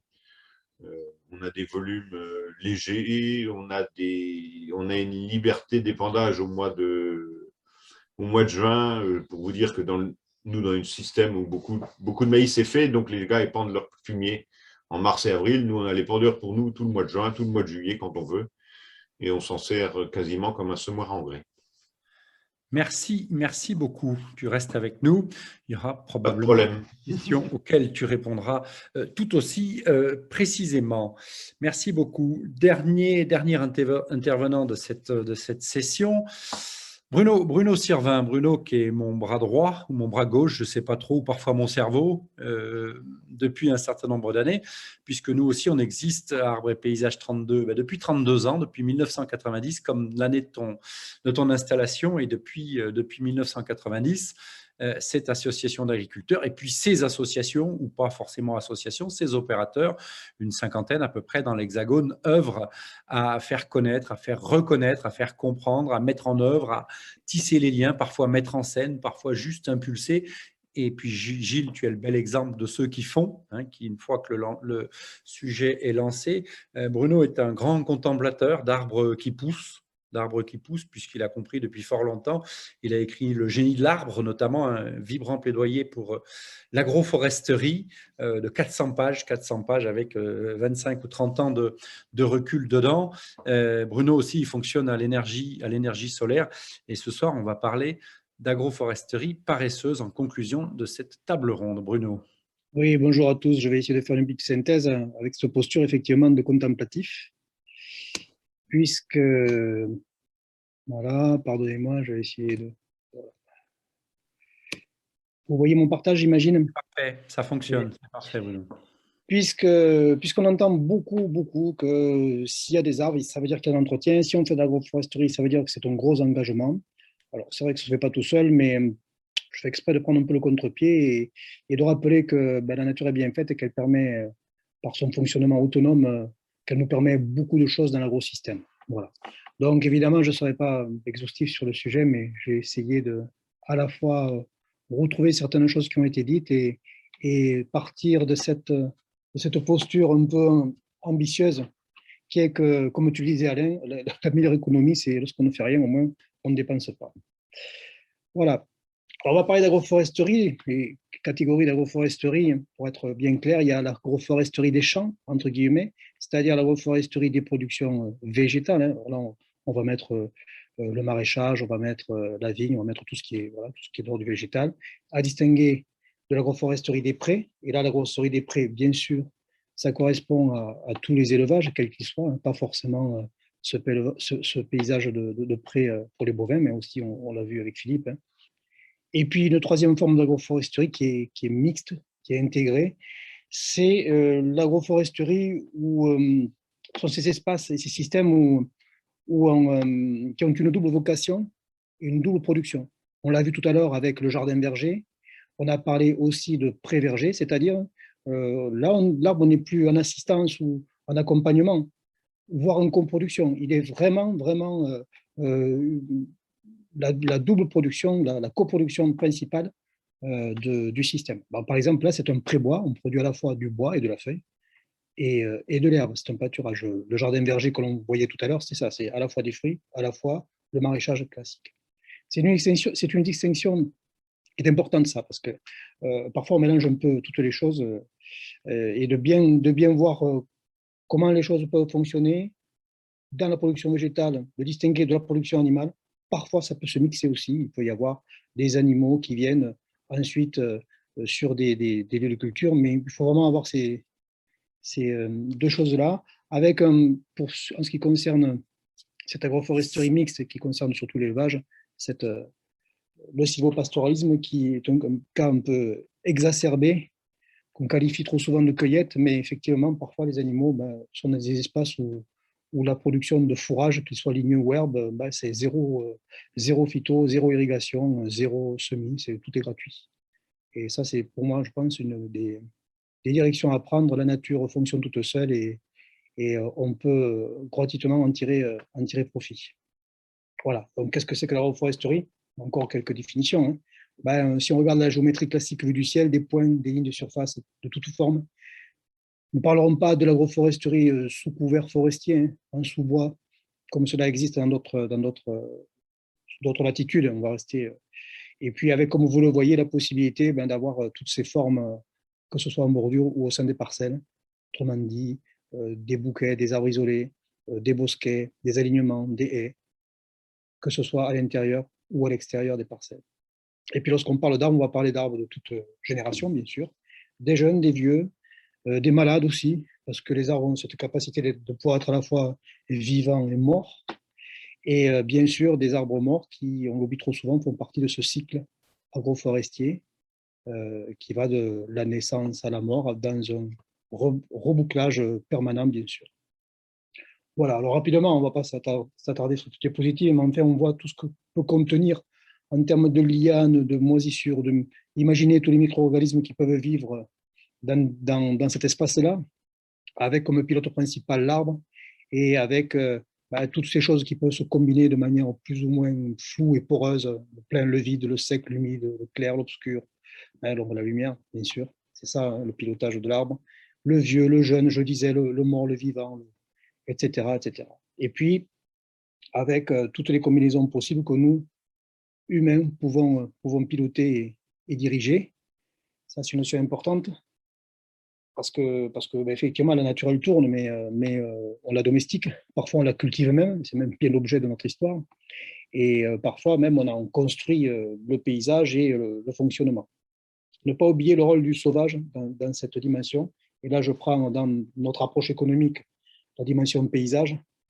Et souvent, cette idée de semi-naturel ou d'agro-naturel qui s'avère être, comme le montre un peu cette image, les systèmes et les agro-paysages les plus riches, les plus féconds en tout cas. On parlait de fertilité, parce que normalement, la main de l'homme, la main de l'humain permet normalement de surdévelopper ce que fait la nature. Sinon, je le disais, ça ne paraît que de la cueillette.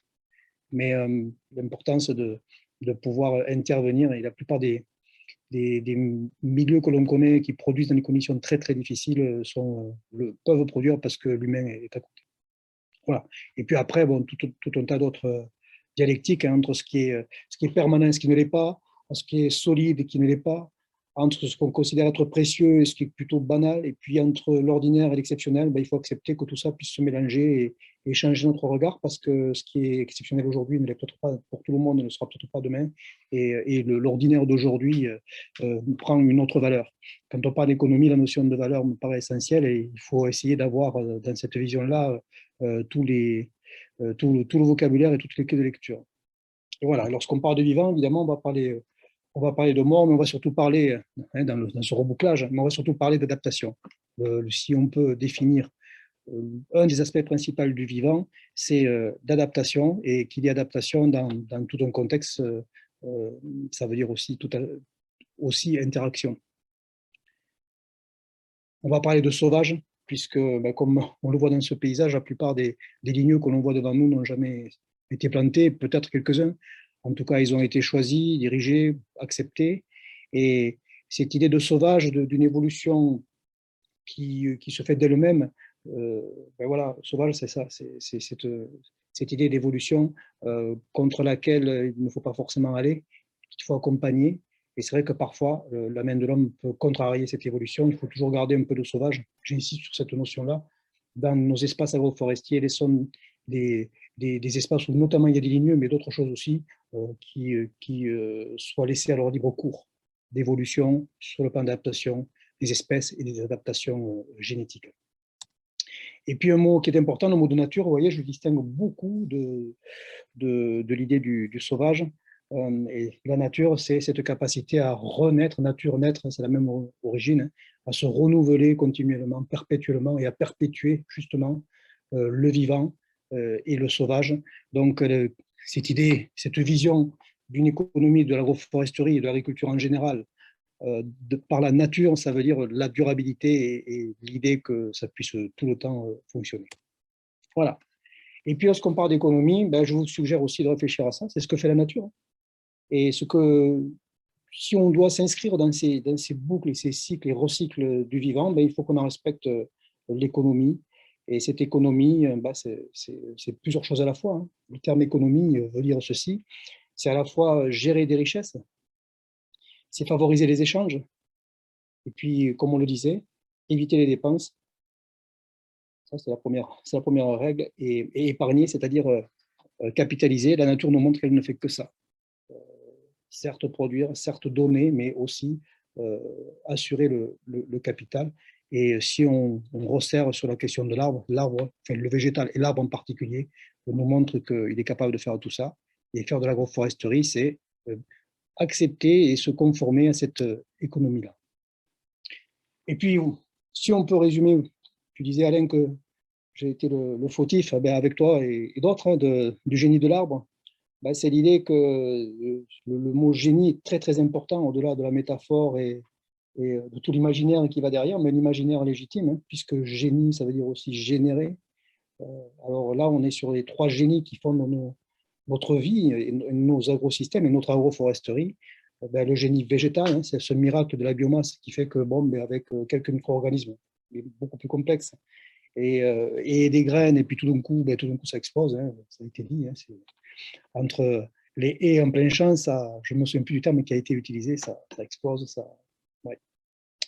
Le génie du lieu, alors le génie du lieu, c'est l'idée que ben, chaque lieu, chaque terroir a sa capacité à produire plus ou moins, a ses dispositions à faire de son mieux, et que nous devons accepter ça aussi, c'est-à-dire de faire au plus possible avec les moyens du bord. Et puis le génie humain, qu'on pourrait qualifier de génie paysan, c'est cette ingéniosité à faire des choses et avec la profondeur d'une coévolution, d'une coadaptation et puis d'une co-sensibilité, d'une collaboration avec tout ce qui se passe autour. Ben, cette expérience-là transmise fait qu'on va pouvoir le mieux possible piloter cette fertilité, puisque c'est quand même ça l'enjeu, hein, la fertilité aujourd'hui et la fertilité demain. Si je peux me permettre sur cette image, je veux bien que tu remettes la précédente, Bruno. C'est la tienne en plus, Alain, c'est une Oui, bien sûr que c'est la mienne. Et, hein, je voulais juste rappeler qu'ici, l'agriculteur, il fait à la fois la clôture, il fait la protection, il fait la thermodynamie, il fait le microclimat. Avec cette minitrone, il fait la biodiversité. Et avec la minitrone, il fait le fourrage pour ses animaux. Hein, il fait ce qu'on appelle la feuille, il fait le fourrage. Il fait aussi la litière et l'énergie. Hein, avec un truc qui paraît complètement désuet, parfaitement anodin, cet agriculteur-là est un capitaliste beaucoup. Premier ordre. Merci, Bruno. Alors, c'est bien de ça dont je veux parler. On aura l'occasion de le revoir dans mon diaporama. C'est cette idée que, ben, voilà, tout simplement, on va aller là. C'est-à-dire qu'avec le minimum d'efforts, on va essayer d'avoir l'effet maximal, avec le moins de fatigue possible, avec le plus de paresse possible. On va essayer d'arriver à nos objectifs. Et c'est vrai que ce calcul paysan qui était, je ne suis pas nostalgique de ça, mais qui était quand même assez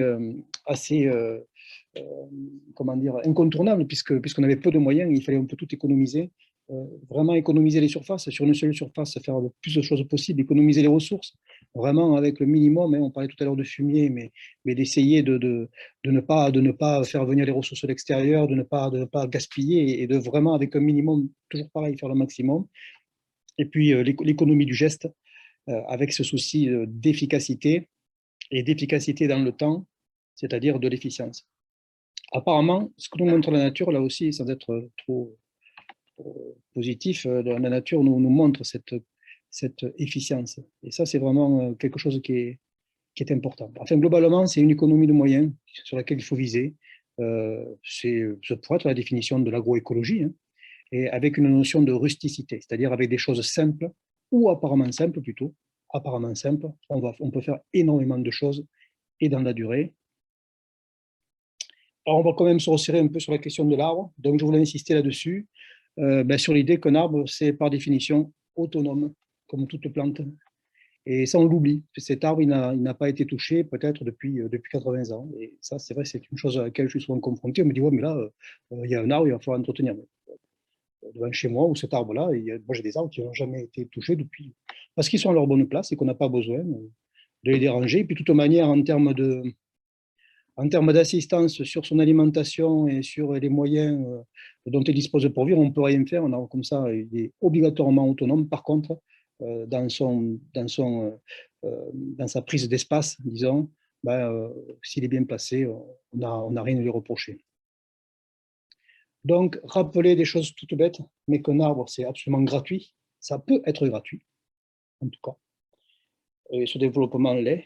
Ça doit être autonome, donc en termes de fonctionnement. Alors, je ne dis pas qu'on puisse cadrer un petit peu les haies, et encore, on va le voir. Cadrer un petit peu les arbres, les former au début, puis au bout du moment, si on est malin, on a mis le bon arbre au bon endroit, donc il ne coûte plus rien. On l'a formé un peu au début. On n'aura pas besoin d'y retoucher si on l'a fait correctement.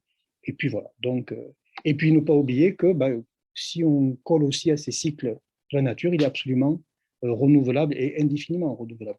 Quels que soient les changements climatiques qui nous attendent, ce ne sera pas peut-être cette espèce, ce ne sera peut-être d'autres, mais dans la mesure où on pilote la diversité et où on a ce renouvellement permanent avec différentes classes d'âge, avec cette possibilité de tourner avec un bon fond de roulement, hein, sans qu'il y ait de passage à vide, ça marche, tout simplement. C'est cet héritage-là qu'il faut continuer à faire retourner ou à remettre en place, puisque malheureusement, il a été parfois... voilà. Et encore en termes d'économie, je vois au travers de cet arbre qui ne gêne pas trop, ils sont quand même en bord de route, ils sont quand même assez sympas de l'avoir laissé. Donc c'est vrai qu'on le sait, hein, ces arbres-là continuent à perpétuer la vie, même s'ils sont morts, hein. Peut-être même ils ont un rôle encore beaucoup plus important qu'on ne le croit. Mais l'image montre aussi que ben, au lieu de passer beaucoup de temps à enlever cet arbre, à le démonter, c'est pas toujours rentable, hein, encore celui-là n'est pas très gros, ben, en faisant ça, on a une grosse économie. Moi, à côté de chez moi, il y a un arbre comme ça qui a été démonté par l'avarie il y a un an, ils ont passé un temps fou. Encore, ils n'arrivent même pas à fendre le tronc. Alors là, par contre, c'est la contre-illustration. Ben, cette source perpétuelle qui est le végétal et l'arbre qui surproduit la biomasse, ben voilà, quand c'est mal passé, c'est plutôt l'enfer, c'est plutôt ce qu'il ne faut pas faire. Alors, on peut très bien avoir envie d'avoir des arbres que l'on cultive, je reviendrai, mais ça, c'est vraiment la situation. Voilà, je l'ai montré en campagne, mais c'est ce qu'on trouve en ville où tout le monde dit oui, mais l'arbre, là, il faut tout le temps l'entretenir, il faut tout le temps intervenir dessus, ça ne va pas, il faut faire ceci, mais évidemment, puisqu'on le plante à 2 mètres de la maison ou alors si on le laisse se développer sous une ligne électrique. Et en termes d'économie, ne pas oublier non plus que l'arbre, c'est vraiment à la fois de la polyculture en soi et à la fois de la polyvalence. L'arbre, c'est plusieurs choses à la fois, en cascade. Il peut faire plein de choses, rendre plein de services. Et même un seul de ces produits peut avoir plusieurs destinations. On parlait du broyat tout à l'heure, et ce broyat peut avoir même plusieurs usages, qui est par exemple, ben voilà, comme on l'a dit, hein, la litière, le paillage, le BRF, etc., etc. Donc ça, c'est quand même intéressant aussi de se dire que nous devons, nous, agroforestiers, avoir une vision de l'arbre qui est totale, qui voit les parties aériennes, les parties souterraines, qui voit toutes les matières et tous les services que cela rend, et surtout tout l'invisible. Tout ce qui se passe, on parlait tout à l'heure d'Exuda, on parlait bien évidemment du réseau Internet et de la carte mémoire que sont des associations de bactéries, de fonges, etc. Il faut avoir tout ça en tête, même s'il y a beaucoup de mystères dans ces choses-là aujourd'hui encore, mais c'est ça qui fait le fonctionnement. En termes d'économie, l'arbre de pays, c'est aussi une diapositive qu'on utilise souvent. L'arbre de pays, ça ne veut pas dire l'arbre qui vient et qui ne vit que là, ça veut dire l'arbre qui est capable, d'où qu'il vienne d'ailleurs, même exotique, qui est capable de vivre en totale autonomie en tel ou tel lieu. Et j'ai choisi Versailles pour vous dire que même dans des situations où il y a des grands et des grands moyens, ben on est obligé de se conformer à la nature et que là, ben les végétaux qui poussent, érables, tilleuls, charmes, sont ceux qui peuvent pousser de manière autonome. Les orangers sont dans l'orangerie et puis c'est tout. Et puis la gratuité, ça commence là. Alors évidemment, c'est facile, c'est un chêne, mais il y a d'autres choses qui peuvent pousser, des choses d'ailleurs moins nobles, mais tout aussi intéressantes, des végétations pionnières que sont les épines, etc. Mais on voit que même dans des conditions où l'herbe est quand même très, très envahissante, eh ben, la vie arrive. La vie peut arriver même quand une jachère s'est installée depuis peu de temps, ben, ça peut aller très très vite, ça peut être très surprenant, très long aussi. Là, pour le coup, on voit bien que les lieux que l'on a laissés s'ensauvager, hein, qui sont justement les seuls lieux de nature et de sauvage de part et d'autre de champs, ben, c'est propice. Et que, mais là, pour le coup, oui, c'est une contrainte. Mais on voit cette puissance, cette capacité qu'a la nature par le ligneux à conquérir les espaces. Et même en région méditerranéenne, où on dit oui, mais ici, il n'y a rien qui pousse, allez visiter les maquis et certaines contrées, vous allez voir que c'est très, très vert, y compris en plein été. Voilà de la régénération naturelle, c'est le terme consacré, avec à gauche un gros arbre qui a dû pousser lui aussi tout seul. Celui-là, je le vois de temps en temps, il n'est pas très loin de chez moi, va continuer à pousser dans la ronce avec tout ce qu'il faut pour le protéger. Et voilà, une haie qui se met en place. Et puis, comme on le voit, cette régénération naturelle, elle a aussi la capacité pour avoir des végétaux adaptés, ils sont locaux, entre guillemets, de pays, mais aussi cette capacité à pousser très vite. Et puis surtout, de profiter de ce mécanisme naturel où il y a beaucoup, beaucoup de sélection invisible. Hein. Ce gland qui a donné ce chêne, ce n'est pas un seul gland, hein, c'est le résultat. Il y a plein de rescapés là au milieu, mais c'est le résultat qui est là. C'est sans doute le plus gaillard, ce sera peut-être celui qui sera le mieux adapté aux brutalités du climat, mais voilà, et c'est gratuit, une fois de plus. Et c'est vrai qu'on soit dans une autre exploitation sur le territoire, ben, cette régénération, si on la laisse et si on la pilote, hein, bien sûr, cette régénération naturelle assistée, ben, on peut vraiment, vraiment réenclencher le mécanisme gratuitement du vivant et on peut vraiment changer le paysage, puisque nous n'oublions pas, c'est notre paysage qui produit, hein, ce n'est pas que le sol, ce n'est pas que ceci, que cela, c'est l'ensemble, et évidemment, avec un moteur principal, le ligneux et l'arbre. Donc voilà, je vous invite parfois à faire un peu de non-intervention, de non-entretien et donc de non-coût. On reviendra sur cette diapositive rapidement. Hein, parce que il te reste 25 secondes, Bruno. 18. Non, non, non. 10 25. secondes. Non. Et voilà une haie qui n'a jamais été entretenue et qui pourtant a apporté ses fruits, puisque aujourd'hui elle est entretenue par petits tronçons. Et sur la trentaine d'années, c'est de la régénération naturelle, hein, ça fait 30 ans qu'elle pousse, il a été calculé qu'on a économisé 8 000 € de non-coût, c'est-à-dire de non-broyage, etc., etc. Et avec toutes les vertus que l'on peut imaginer sur le vivant, c'est pas une haie, c'est une haie aussi de ripisylve. Donc sur le petit rivière qui coule contre, il y a plein d'avantages. Enfin, je ne vais pas m'étaler là-dessus. Mais là, pour le coup, non seulement il y a des non-coûts, mais il y a aussi des bénéfices qui sont aujourd'hui biomasse. D'ailleurs, ça va être utilisé en litière, mais aussi pour l'ensemble du territoire. Voilà. Et puis évidemment, la régénération naturelle, ça, on n'est plus habitué à ça. C'est pas sérieux parce que c'est relativement facile quand même. Puis c'est gratuit. On peut même l'aider un petit peu, comme ça, en bricolant, vous voyez, en mettant. Là aussi, au lieu de jeter ou de faire n'importe quoi avec les branchages, on n'a qu'à les mettre là, construire les lagues, et puis on va faire une petite haie semi-spontanée. Voilà ce qui coûte très cher. Là, j'ai mitraillé, hein, c'est pour montrer que là, pour le coût, il y a des coûts. Le non-coût, lorsqu'on ne laisse pas faire, c'est bon pour pas grand-chose. Mais je voulais quand même éveiller les consciences sur ce que ça peut coûter d'intervenir de cette manière-là. Et puisque ça peut coûter d'en arriver à des situations comme celle-ci, ou comme vous le voyez, à faire avant, il y avait une haie ici. Ça, c'est sûr. Rapidement, pour montrer ce que, en termes de bilan planète, d'empreinte planète, ce que ça veut dire planter. Ça veut dire récolter des jeunes plants, ça veut dire préparer du sol, ça veut dire toutes les coulisses de la pépinière, toutes les coulisses de l'entretien, du suivi, de la surveillance, de la protection. Donc, vous voyez tous ces, on ne va pas les voir, mais tous ces postes. Et puis, finalement, quand on fait de la régénération, on surveille un petit peu. On peut éventuellement enrichir, planter 2 ou 3 trucs. Là, il y a 2 jalons qui ne servent à rien, mais parce que d'ailleurs, ils ont été récupérés. Et puis, peut-être, si on en a besoin, on peut venir, selon les besoins, tailler et former ces végétaux. Voilà cette même haie avec, comme je vous disais, l'idée d'un non-coût. Et là, il y a eu quelques petits segments qui ont été récoltés, c'est-à-dire non pas la totalité des 900 mètres, mais quelques petits segments. Et déjà, sur environ 200 ou 300 mètres cubes de 250 mètres cubes de bois, on a tiré de bénéfices nets 2 000 €. C'est pas rien quand même. Alors que tout le monde a été payé, évidemment. Les gens extérieurs qui sont venus intervenir. Et là aussi, c'est de la litière bovine. Et pour le coup, cette ripisylve va remonter sous forme de fumier, elle va remonter la matière organique sur le coteau au bénéfice d'un éleveur. Voilà. Et pour finir, c'est ça, hein, l'économie de l'arbre, c'est tout ça. Il va interagir et il va avoir des effets dans la très, très grande majorité des cas sur tous ces plans-là.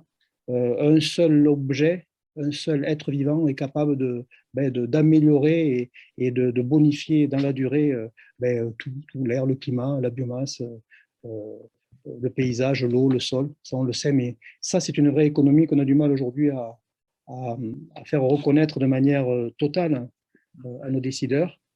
Et puis, même quand on est feignant, là, c'est terminé, Alain, même quand on est feignant, on peut encore profiter de cette richesse de la nature pour faire de la trône, parce qu'on peut encore surdévelopper et surproduire en exacerbant cette capacité. Bon, là, il faut être quand même un peu plus courageux que laisser faire. Mais voilà une forme de paresse qui, quand même, porte aussi ses fruits. Voilà, merci. Merci à toi. Il nous reste un bon quart d'heure pour des commentaires, pour des suggestions. Si tu veux bien quitter le partage d'écran. Voilà. On verra ceux qui s'ils veulent bien allumer leur caméra pour intervenir, poser des questions. Gilles, as-tu quelque chose à nous dire après cette intervention ou ces interventions? Moi, j'ai juste noté deux choses, ou une principale. L'agroforesterie, c'est la culture sur plusieurs étages. Oui. Ça n'a pas été dit, mais Oui, ça n'a pas été dit, tu as raison. Il faut pas... On a plusieurs niveaux possibles, hein. Le ras du sol pour une culture, par exemple, une céréale, une prairie. L'intermédiaire avec des arbres buissonnants pour faire du bois énergie, par exemple, et puis des haugers pour faire du bois d'œuvre ou de la bûche. Voilà.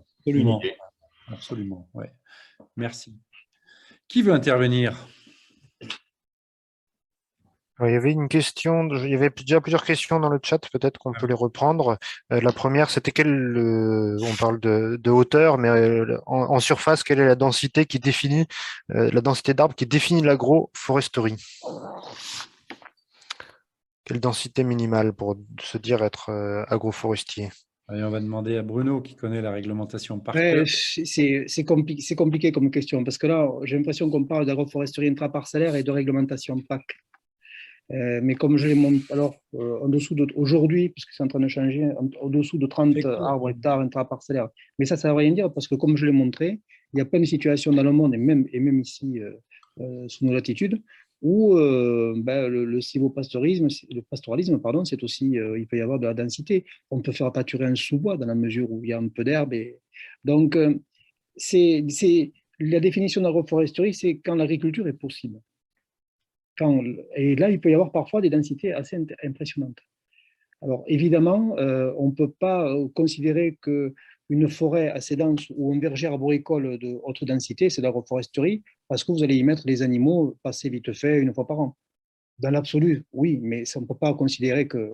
C'est cette idée que l'interaction arbre-agriculture est positive, et là, il y a tous les taux de recouvrement, hein, c'est le terme technique, qui sont possibles. Par exemple, euh, un bon bocage, c'est celui qui est adapté à toutes les conditions de milieu. On ne va pas dire qu'il faut mettre une haie. Bon, alors évidemment, si on met une haie tous les 40 mètres, bon, ce n'est plus un bocage, c'est sûr.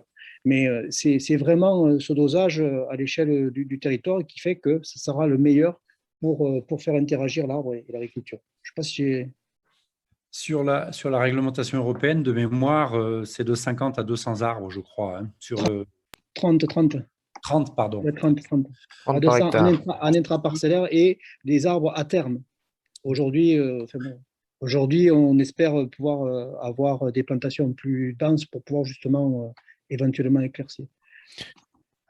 Alors après, il y avait des questions sur qui conseille, qui aller voir, où aller trouver de la documentation, qui va aider des projets à financer des projets. Peut-être Je Alain, tu suis peux. en train de répondre sur le chat, mais il faut mieux répondre comme ça, Oui. effectivement. Il faut voir le site de la fac agroforesterie, pour lequel tous les opérateurs, a priori, sont recensés, qu'ils soient associations, qu'ils soient syndicats, chambres d'agriculture, conseils départementaux, opérateurs privés. Je crois que j'en oublie pas, hein, la cinquantaine d'opérateurs. Alors, du coup, il y en a Consultant, département, hein, chambre d'agriculture. chambre, bien sûr. Vous voyez sur le site AFAC Agroforesterie et vous allez trouver l'opérateur le plus proche, on va dire, globalement, qui est celui qui vous conseille, qui vous aide à monter les dossiers, qui choisit, qui réfléchit, enfin, le métier que l'on pratique tous dans nos différentes structures, qui nous paraît être important, hein, cette histoire de conseil, des règles, des techniques de plantation, enfin, tout un tas de règles qui sont a priori simples, mais qu'il faut mettre en œuvre pour mettre le bon arbre. Et Vincent est revenu dessus, si on ne met pas le bon arbre au bon moment, dans les bonnes conditions et au bon endroit, avec une mauvaise modalité de gestion, on ne fait plus de l'agroforesterie, on fait de la forêt. Et du coup, le but, ce n'est pas de faire la forêt, c'est d'avoir des légumes, c'est d'avoir de l'herbe, c'est d'avoir du blé, de la vigne ou toute autre production agricole en qualité et en quantité sous les arbres. Il y avait une question plus spécifiquement sur le viticole. Quel support, quel conseil pour faire une transition viticulture conventionnelle à une viticulture agroforestière ou agroécologique? Oh ben, on va laisser Alain répondre, ça c'est facile. En premier lieu, un état des lieux, voir déjà l'état du sol, les taux de matière organique qu'on a. Et ensuite, aller vers des conseillers, justement, et des espèces inféodées au terroir. Ouais, moi je pense que c'est ça, hein, tu le dis, c'est la vraie transition. Du coup, je vais faire un peu de pub pour Vers de Terre, mais je pense que personne ne m'en voudra chez Vers de Terre ou ailleurs, c'est de se former. Hein, c'est de se former, de travailler en groupe. Hein. Le groupe et le développement agricole pour ces pratiques dites agroécologiques, c'est un peu essentiel. Bout de rang, bout de champ, essai, démonstration, vérification, qualification, quantification, hein, mise en place des indicateurs de résultats et partage, puisque vous êtes tous géniaux et quand on partage, on va vite et bien, et ça évite de prendre des gamelles, ça évite face aux chocs et au dérèglement climatique, ces chocs climatiques dans toutes les cultures et en viticulture, c'est très, très important. Il y a des dysfonctionnements. C'est bien d'y aller ensemble, je crois. Alain, tu voulais rajouter quelque chose peut-être? Faire attention aussi aux espèces qui sont justement adaptées à la vigne au niveau des mycorhizes, donc aller sur des endomycorhizes plutôt que des ectomycorhizes, donc des fruitiers, rosacées, toutes ces espèces. Ouais. Il suit des questions pour Philippe pour les volailles. Quelle est la génétique volaille qui est adaptée au pâturage? Qu'il y a des travaux qui ont été faits là-dessus. Et puis en termes de biosécurité, la compatibilité de la récolte des fruits dans des vergers qui sont aussi utilisés pour des volailles. Comment ne pas se retrouver en difficulté avec les services vétérinaires sur la biosécurité? Philippe, si tu peux activer ton micro. Voilà. Voilà. En ce qui concerne le choix des souches, c'est relativement simple. Il y a énormément de souches anciennes, disponibles, rustiques, qui réapparaissent aujourd'hui, qu'on redéveloppe. Il y a des souches, je qualifierais de plus industrielles, entre guillemets, classiques, dès lors qu'on sait que les animaux sont habitués à vivre en extérieur, ils peuvent avantageusement être mis sur les parcours et répondre à cette association agroforesterie et production agricole tout à fait performante. C'est le critère de base des souches capables de vivre en extérieur. Pour ce qui concerne l'autre question, c'était les arbres fruitiers et l'administratif et la réglementation. Ah, ça fait des années qu'on cherche un champ réglementaire ou un texte réglementaire qui restreint l'introduction des arbres fruitiers dans les parcours à volailles. Il n'y en a pas. Il n'y en a pas. Par contre, il y a des préoccupations qui sont complètement techniquement réelles. Implanter des arbres fruitiers au contact de secteurs où on a risque de salmonelle, ça veut dire qu'il faut conduire l'élevage, il faut conduire le système agroforestier en faisant en sorte que les animaux ne soient pas, du point de vue de la biosécurité, notamment au contact direct des fruits et donc risquent d'être contaminés. Ça s'organise, ça se planifie. On peut aussi ramasser les fruits dans les arbres et là, le problème ne se pose pas. Face aux facteurs humains et à la crainte manifeste de certains acteurs de l'administration qui disent non, non, pas de risque, ou risque zéro, donc pas d'arbres fruitiers. Ben là, il faut communiquer, c'est ce qu'est un système agroforestier. Est-ce que il y a tant de risques que ça quand on peut laver les fruits ou pas? Alors, il y a la situation bien particulière des couloirs migratoires à proximité de grands étangs, où là, effectivement, on peut peut-être être beaucoup plus prudent et limiter l'implantation d'arbres fruitiers. Mais il n'y a pas de... Il y a souvent plus de crainte humaine que de réalité constatée sur le terrain. Merci. Alors, n'hésitez pas à prendre la parole également, à poser des questions dans le chat sur Facebook, hein, puisque je rappelle qu'on est en live aussi hein, sur Facebook. Peut-être Christophe qui active sa caméra veut poser une question, je ne sais pas. Non, non, j'ai juste allumé ma caméra.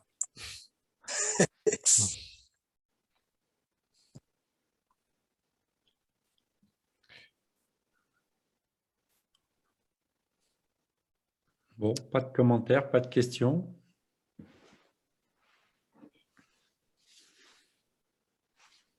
Alors, soit on a été très clair, soit tout le monde dort derrière des écrans éteints, ça on ne sait pas trop. À part Christophe qu'on connaît un peu dans certaines de nos formations, qui bouge un petit peu. Dites-nous, si vous voulez qu'on en reste là, on peut en rester là. C'est pas forcément un problème, mais faut pas qu'on crame de l'énergie à rien dire. C'est pas bon ça. Alain, as-tu quelque chose à rajouter? Donc, moi, ce que j'ai constaté, donc c'est vrai qu'au niveau des arbres, on en est au tout début. Par contre, ce que je vois de plus en plus, c'est que les couverts qu'on gérait, on reprend un peu ce qui se faisait ou ce qui commence à se faire en élevage, c'est le pâturage dynamique tournant. Donc, je suis de plus en plus persuadé que une tonte sévère avant un coup de chaleur, toutes ces choses-là nous mettent beaucoup plus en difficulté hydrique qu'un sol qui est couvert, alors que ce soit avec des herbes vivantes, justement pour les exudats, et des arbres qui vont nous ramener et l'humidité qui vient des sols et rosée quotidienne. qui vont nous créer plus de pluie et plus de climatisation. Ouais, dans un contexte où même chez vous, il pleut pas tant que ça. Et on le voit bien avec tous les travaux qui sont faits au Maroc en ce moment, l'arbre qui hydrate les milieux secs. Et ça, c'est hyper intéressant de voir comment on inverse, et notamment avec les trognes et les réseaux d'hyperfluidité créés par le trognage des arbres, comment on nourrit, on entretient et on libère de l'eau dans les ponts et les champs mycorhiziens par le trognage des arbres. Merci. Une question sur le plessage. Alors, c'est comme pour la vigne, c'est comme pour le maraîchage, il n'y a pas de recette. Il n'y a pas de recette et il n'y a jamais de recette. Par contre, il y a des ingrédients de cette recette. Hein. Qu'est-ce qu'on peut trogner? Globalement, les arbres champêtres. Les fruitiers n'aiment pas trop le trognage. C'est difficile pour un merisier de s'en remettre. Qu'est-ce qu'on peut plesser? Beaucoup de choses. Hein, puisque la question est celle du plessage. On a montré cette photo de cet agriculteur avec ses mini-trognes de frêne soudées, hein, en l'occurrence. Mais on peut plesser des pruneliers, des aubépines, des frênes, des ormes, des charmes, des hêtres, des chênes, je crois que je ne l'ai pas dit, des érables, etc. etc. On peut plesser beaucoup de choses. On visera toujours à plesser de l'existant ou une plantation, mais on visera surtout évidemment, à planter les bonnes essences. Et on n'utilisera pas une essence sous prétexte qu'elle est un peu plus ci ou un peu plus là. On mettra dans les paramètres qu'on vérifiera de la plantation, quand c'est le cas. On a beaucoup parlé de régénération naturelle.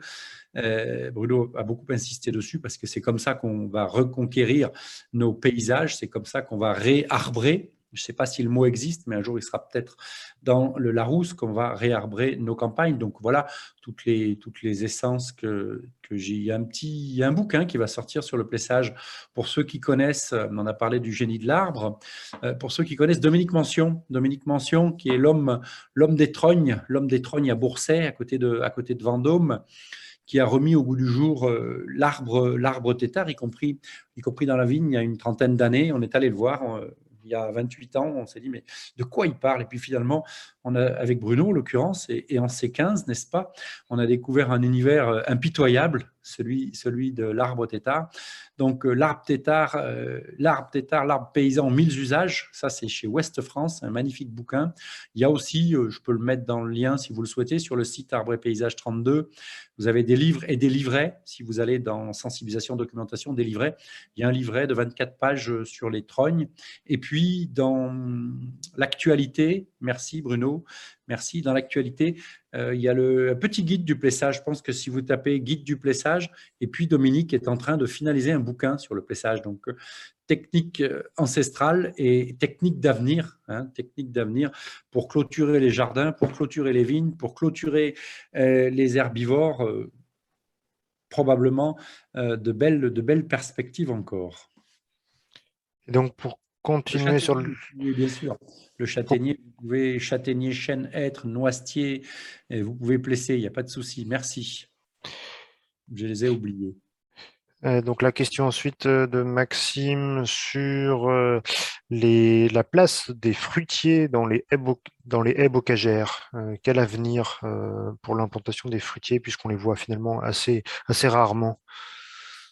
Un avenir certain, un avenir serein.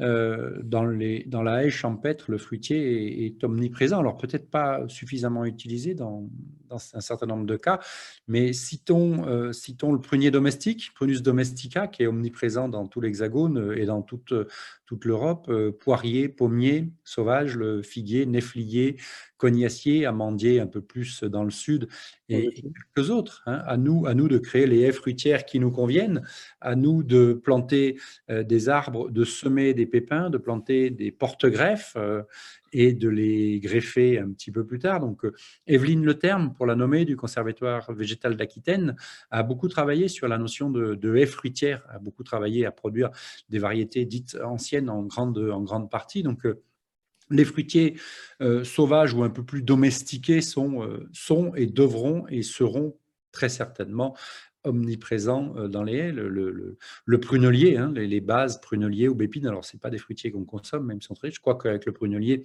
on distille, et vous le savez probablement, on fait du vin d'épine, on fait le patcharan, avec, c'est des détails, bien évidemment, mais qui n'en sont pas forcément, je pense. J'insiste, au prunier domestique qu'on appelle la prune bleue, parfois un petit peu ovale ou ronde, avec laquelle on fait une confiture acidulée extrêmement bonne. Donc oui, les fruitiers ont évidemment une place parfaitement légitime dans les haies, de quelque nature que ce soit, sans aucun doute. Pour revenir à la viticulture, il y a une question de Marie sur les mélanges de couverts qui sont utilisés par Alain Kuhn. Donc, en mélange de couverts, on a quelque chose de très multiple, on va dire, puisqu'on a de la févrole, du triticale, du seigle, du radis, un peu de vesse, un peu de pois fourragé, et donc semé en semi-direct.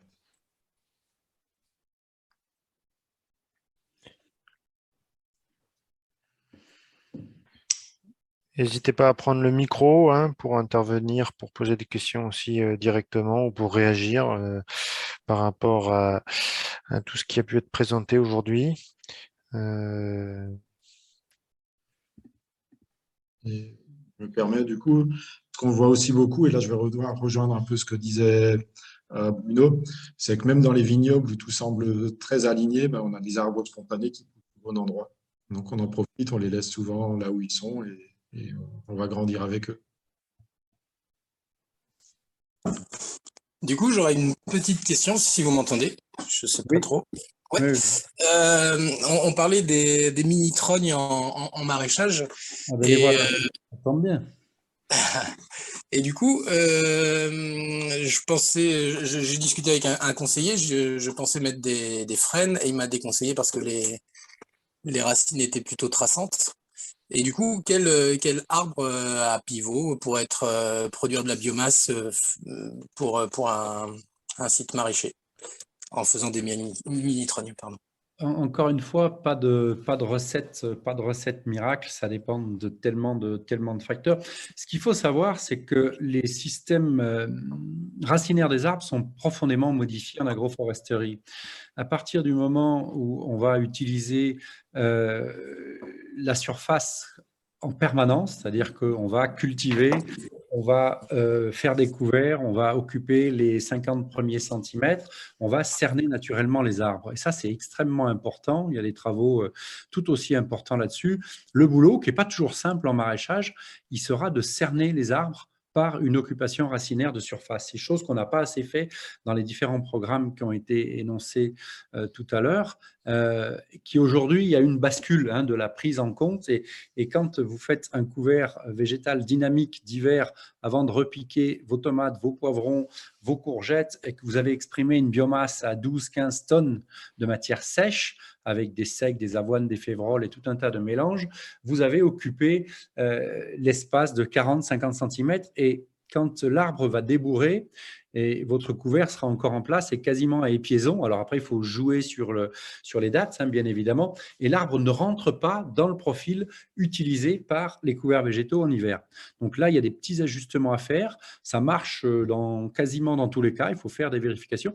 Et ça veut dire que le frêne ou d'autres n'ont plus de système racinaire habituel. C'est-à-dire qu'on va modifier, on l'a fait sur du peuplier hybride, qui pour le coup a un système racinaire hyper superficiel, et on l'a littéralement, et pas que, on l'a littéralement fait descendre. Donc ça demande des vérifications.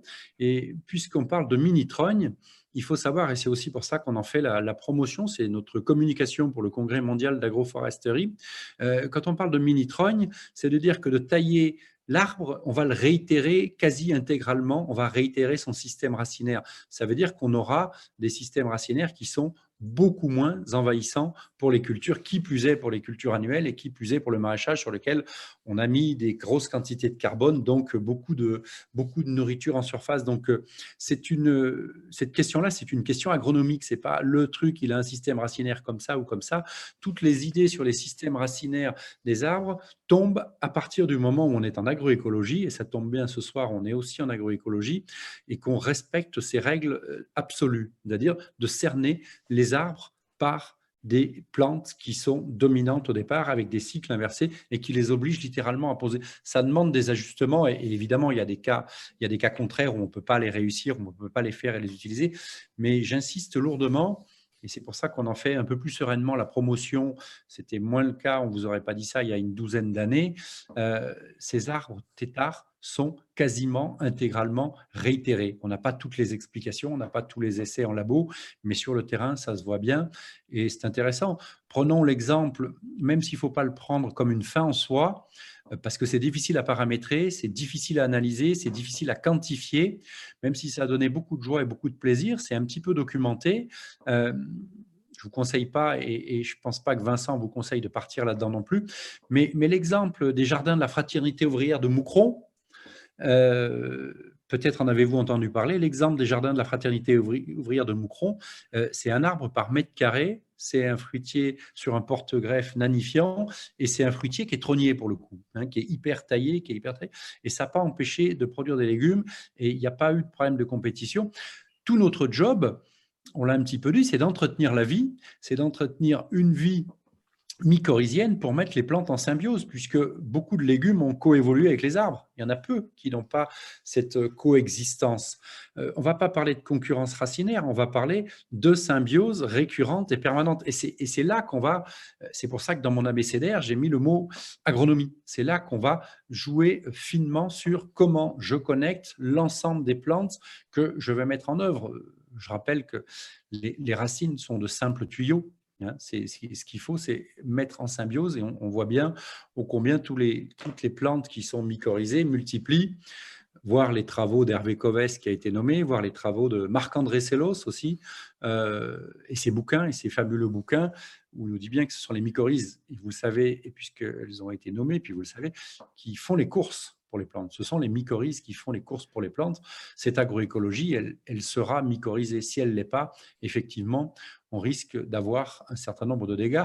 C'est aussi pour ça qu'on demande à nos collègues opérateurs, c'est pour ça qu'on en forme un certain nombre dans ce qu'on a appelé le passage à l'arbre, à devenir pas que des planteurs d'arbres, mais bien des agroforestiers, agronomes, paysagistes, botanistes, etc. etc.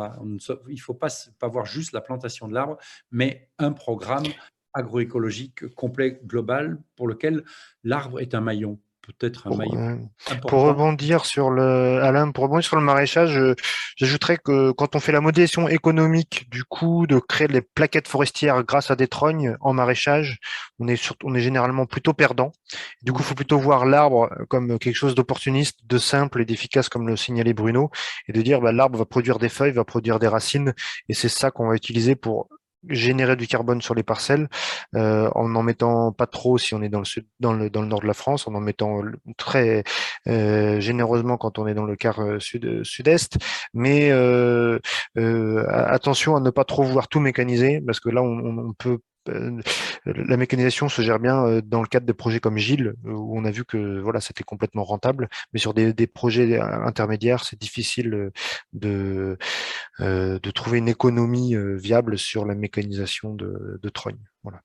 Ouais, bon, peut-être qu'on mutualisera. Nous, c'est vrai qu'on fait une projection. On part du principe que la matière organique va se raréfier, qu'elle va être très chère et qu'on nous la donnera plus. Donc, on est aussi dans cette perspective qui n'est pas le cas pour l'instant, mais de produire sa fertilité et auquel cas on trouvera. D'ailleurs, les paysans, et ils sont avec nous ce soir et on les remercie, les paysans ont toujours trouvé ces modalités d'ajustement pour que ça reste pertinent pour tout le monde. Bon, et bien si on a fait le tour de la question. Mais c'est l'heure de remercier en tout cas tous les intervenants qui nous ont fait le plaisir d'être avec nous, de vous remercier sur Facebook, spectateurs ou là sur le Zoom, d'avoir été nombreux à avoir répondu à cette invitation. Évidemment, la présentation d'aujourd'hui sera remise sur YouTube, le YouTube de Agroécologie Europe et sur celui de Vers de Terre Production à minima, de manière à ce que vous puissiez retrouver les présentations détaillées avec les diapos sur les chaînes YouTube. Donc un grand merci à tous, et puis on pourra se retrouver probablement pour d'autres webinaires organisés avec Agroécologie Europe sur des sujets divers et variés qui sont ceux de l'agroécologie. Alain, je te laisse le mot de la fin. Oula, je sais pas. Vive les symbioses, vive les coopérations, vive la fertilité, et n'oublions pas de travailler à la fécondité des sols. J'excuse Philippe Guillet qui a eu une coupure de réseau, qui vient de m'envoyer un message pour me dire qu'il était plus là. Et visiblement, il est plus là avec nous. Donc, plantez, laissez pousser, entretenez, gérez. Et surtout, ne l'oubliez pas, mangez les produits de l'agroécologie. Parce que ça, c'est vraiment la belle vie. Bonne soirée à vous. Merci. Au revoir à tous. Au revoir. Et à une prochaine. Et la prochaine sera donc le 27 février Au avec revoir. un webinaire sur la réduction des intrants dans l'agriculture grâce aux pratiques agroécologiques le 27 juin, pardon, j'ai dit février, je crois, Ah oui, 27 juin, à la même heure, à 18h, avec différents agriculteurs et aussi l'agronome Conrad Schreiber. Donc, à très bientôt. Merci à vous. Bonne soirée. Au revoir.